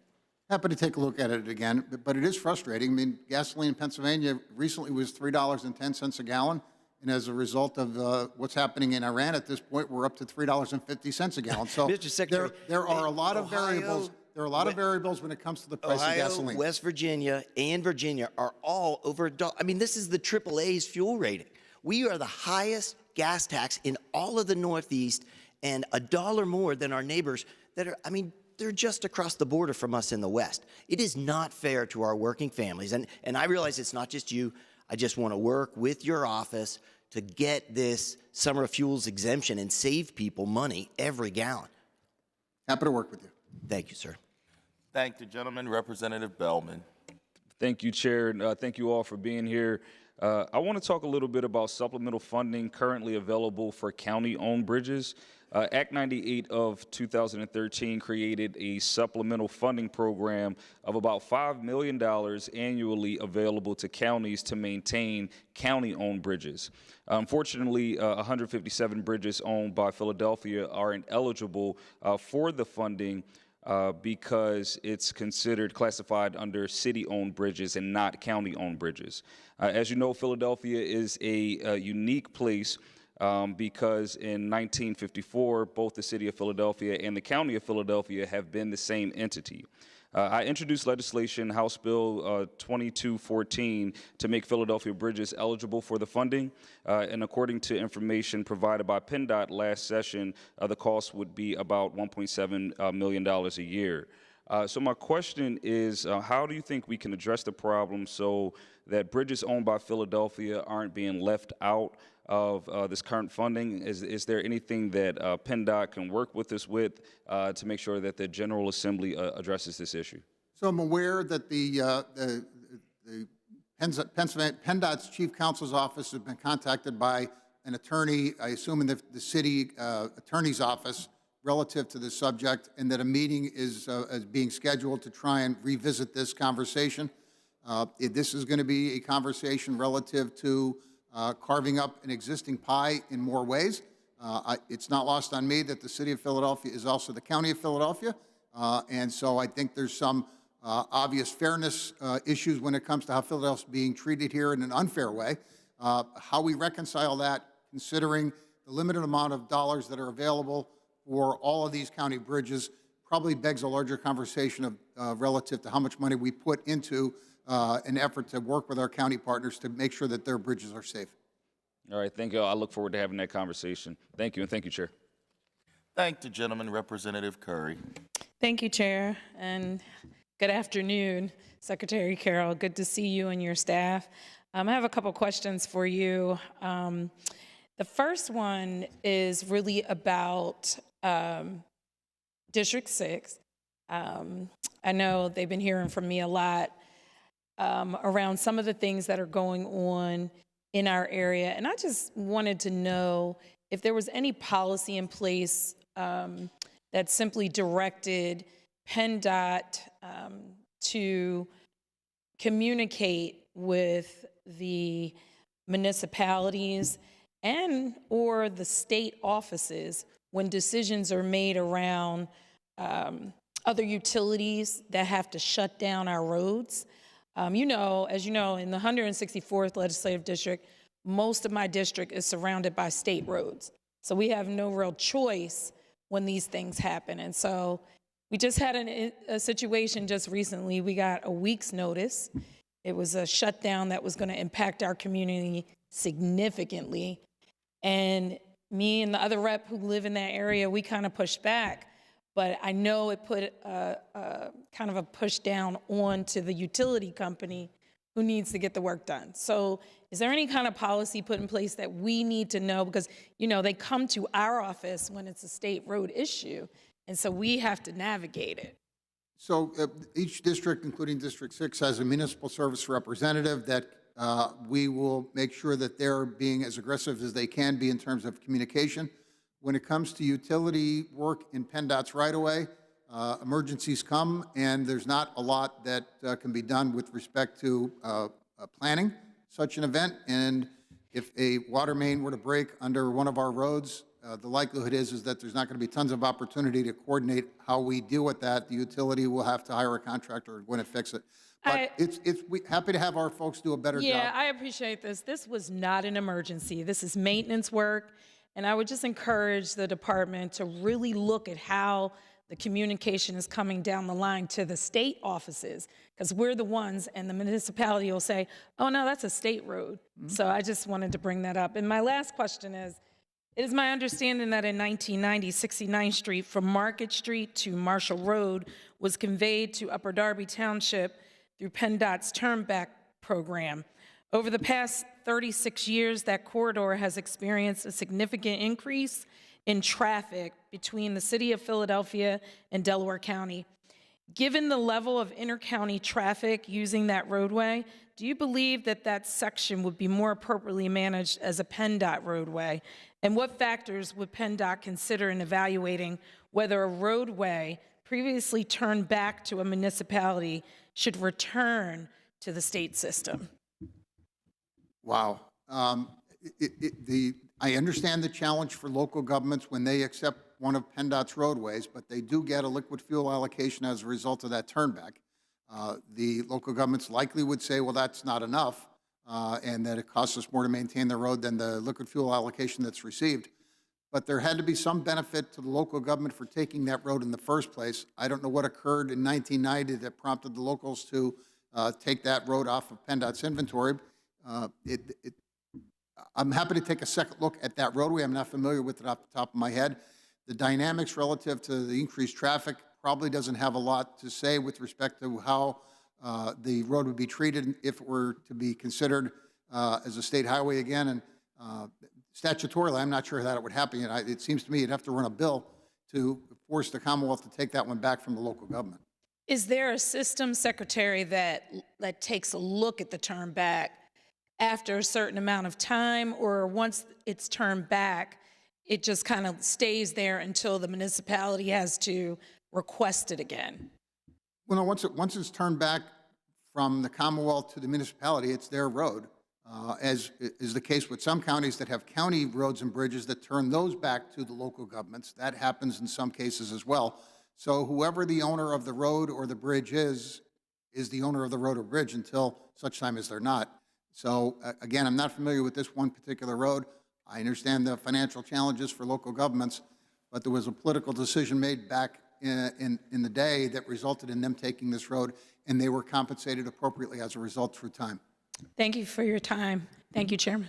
Thank the gentlelady. Chairman Benninghoff. Thank you, Chairman Harris, Chairman Struzzi, and to the Secretary and your good staff. I appreciate you being here.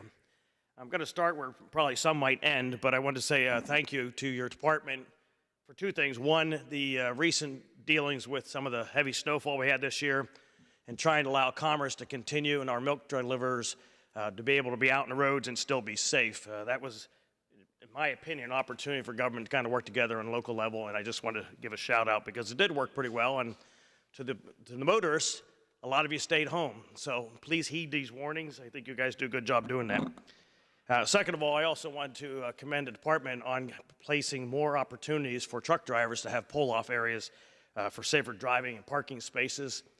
This is not something that's easily accomplished, but one of the things I'd ask you as we continue to struggle with this, are there any efforts by the department to look at ways of doing with the private sector? We have a lot of box stores and places that have large capacity parking and or other types of businesses that could be utilized. And I'm just curious if the department would be interested in doing that with the private sector and a partnership.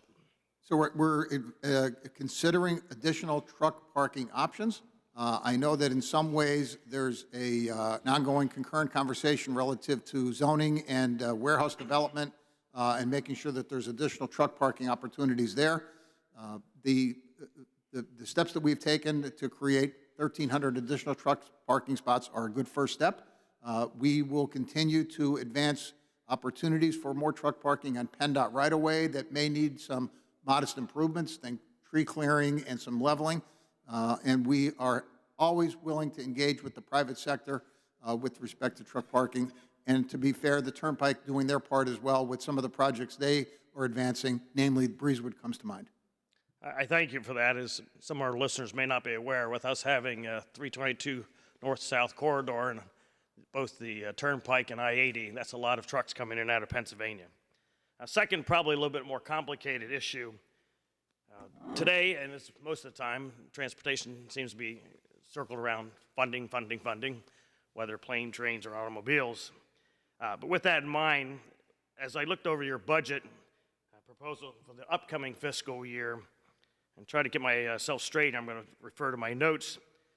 We have the public transportation comes from a lot of their funding from the Public Transportation Trust Fund, but some are not aware of the second fund being utilized for debt service. Our larger transit systems called the Public Transportation Assistance Fund. According to some of the information your department was gracious enough to share, the revenue in that Public Transportation Assistance Fund will begin to be deposited in the Public Transportation Trust Fund in the fiscal year 29-30, which could, as you know, be something up as high as $285 million or more additional funding in the Public Transportation Trust Fund. I mention this at the same time that the governor has proposed in his budget of increasing the amount of money as sales tax money that could be moving over to the same fund starting the fiscal year 27-28. So the question begs to ask, if we were to approve this as a General Assembly, representatives of the Commonwealth citizenry, this is a sizable amount of money, two different pots going into the same thing. Would we not be more prudent to either hold off on this additional sales tax going over there to see the impact of the original transfer to the fiscal year of 29-30, or at least put a sunset on that so that doesn't continue to put a significant amount more money as we are continuing to be challenged in all the other needs in transportation? Chuck, why don't you take a stab at that one? So yes, the PTAF fund that you're talking about, that now does go for debt service, and that's Correct. why it exists after Act 89. But the remainder of the funds go into the Public Transportation Trust Fund now, so it would not be additional money. If that were to go somewhere else, it would actually be a cut for transit now. It's just the two outside of the debt service we look at together for funding. So you don't see these as two new additional funding sources in the future? No, not the PTAF, no. The amount that's going to be transferred over into that, does that equate to requiring the same amount of money the governor wants to transfer in the sales tax? Or is there a possibility that we would not need to transfer as much? It would not impact that additional sales tax transfer. It is about the same amount when you look at the two pieces. But again, that money already goes to transit. It's not additional. The PTAF is not additional money. So the 1.75% or any discussion is really independent of PTAF. I appreciate that clarification. I'm well aware that the cost of manpower and materials continues to rise. I just want to make sure we're using things prudently. As an advocate who fought hard to get the state police dollars down, we'd like to try to see that continuing, and I thought maybe that would be a resource to address that. Thank you. Thank you, Mr. Secretary, and your team. Thank you for your help. Thank the gentleman. Chairman Nielsen. Thank you, Mr. Chairman. Thank you, Mr. Secretary, for coming, and I'd be remiss if I didn't thank your team because we do work a lot daily, especially Teresa Blade and a new addition, Amanda. They deal with this all the time. Something that people don't see on the outside is that there's 253 elected officials here in Pennsylvania, and we hound you constantly. So just every one of us want to talk to you every single day. I want to clarify one answer that you gave earlier, and it seems crazy because it's a question that everybody gets all the time, and we see newspaper articles on it all the time. The gentleman from Westmoreland, can you tell me how many illegal aliens have driver's licenses in Pennsylvania, sir? Zero. Zero. I just want to make sure that the gentleman knew that because it's a question that we get here all the time. But a lot of things were said and all today, and I'm going to ask you a crazy question because sometimes when we do budgets, being former administration, we never get asked the real question that we want to make sure that the public knows. Mr. Secretary, if we can get the public can get one thing out of today's budget hearing, what would you like that to be? That every mode of transportation is important. We heard today about aviation, we heard today about transit, we heard today about roads and bridges, we heard today about bikes and peds. There was a reference to rail freight. No one mentioned the three ports, but I know they're important to you. So when it comes to the various modes of transportation, they're all important. And admittedly, somebody in Northeast Philly has a deeper appreciation for transit than somebody that may live in Cameron County. But the folks in Cameron County have to understand that transit is important for people in Northeast Philly, just as the people in Northeast Philly know that transit that roads and bridges are important in Cameron County. So it's easy for people to default to what they know and what they're familiar with, but it's important for people to have an appreciation for what's happening in another part of the state that they may not be familiar with. And at the end of the day, we're a Commonwealth. And the successes of our rural counties depends on the economic activity in the urban and suburban counties, And the success of our urban and suburban counties in many ways relies on the successes of our rural partners. So we have to have a deeper appreciation for the shared community that we live in this state and the importance of making sure that we recognize varying needs across the transportation system. Thank you, Mr. Secretary. And we always talk about ports, airports, and everything we do. And the gentleman from Berks had it right when he talked about a lot of this is nonpartisan issues. Transportation is nonpartisan. It touches every one of us. One in particular I want to talk about that I know is in problems is the Share Ride program. The Share Ride program, as we know, it doesn't cost the same today as it cost when Act 89 passed. It doesn't. All those costs are rising, but the money's not going in. Do we know what county's going to get hit the hardest, the fastest? Because these things, these deadlines, we're about to drop off a fiscal cliff here with Shared Ride. I don't know if you want to answer that on which one itself, but just the program itself, it's getting killed because people don't even advertise that it's there, some of the counties, because they don't have no funding to put more people on it. And our population is getting older, and the need there is great. So I think it's fair to say that the challenges for shared ride delivery across the state are increasing. I don't think I'm going to call out any one agency as being at the front of the list, front of the line for challenges. I think it's fair to say that all of them have challenges with respect to making sure that we have the financial support necessary to deliver shared ride going forward.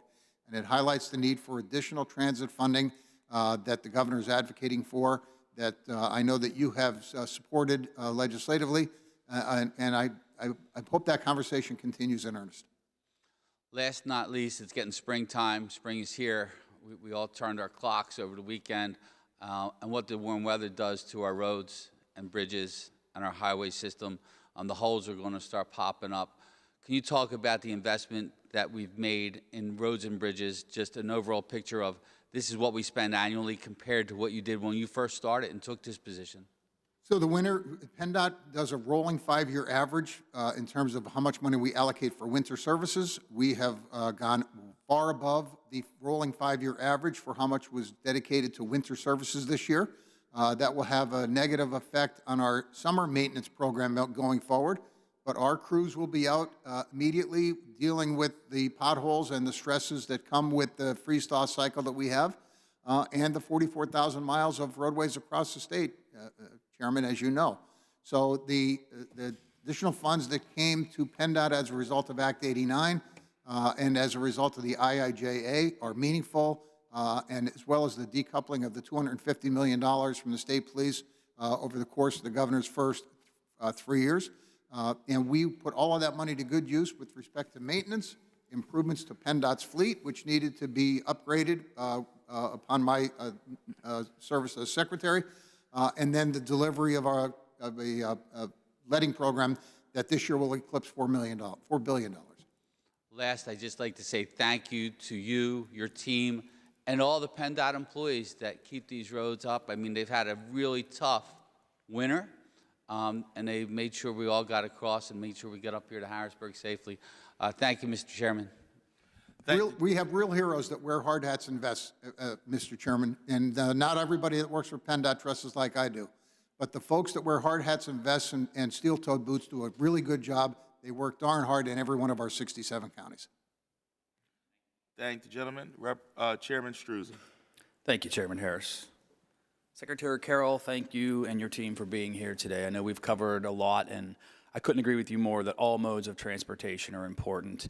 And I've had the opportunity, specifically as the Appropriations Minority Chairman, to travel to all four corners and in between around this great Commonwealth. And I appreciate the importance of transit. I truly do.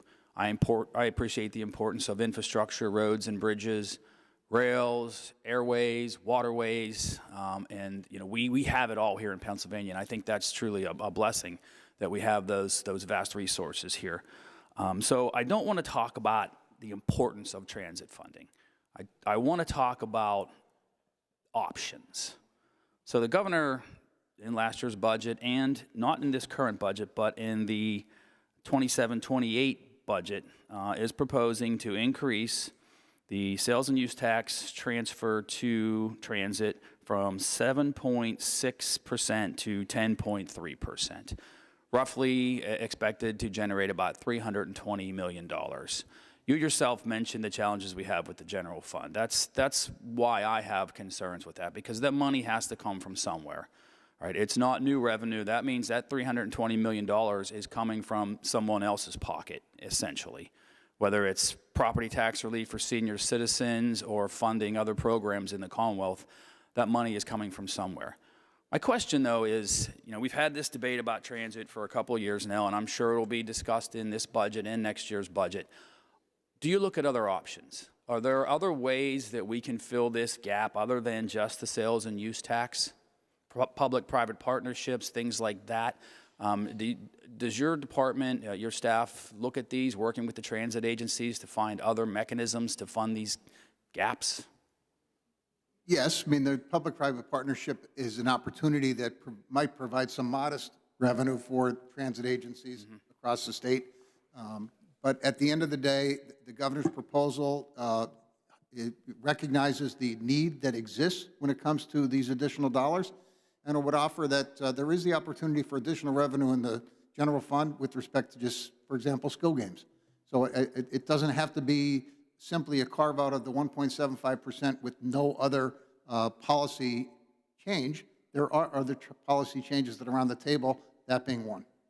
Well, I understand that. Revenue generation is obviously something that's important, and we hope that the changes we made to energy policy and streamlining of permits will help us generate additional revenue in years to come. But specifically to transit, I think we need to be cognizant of the fact that this didn't happen in last year's budget.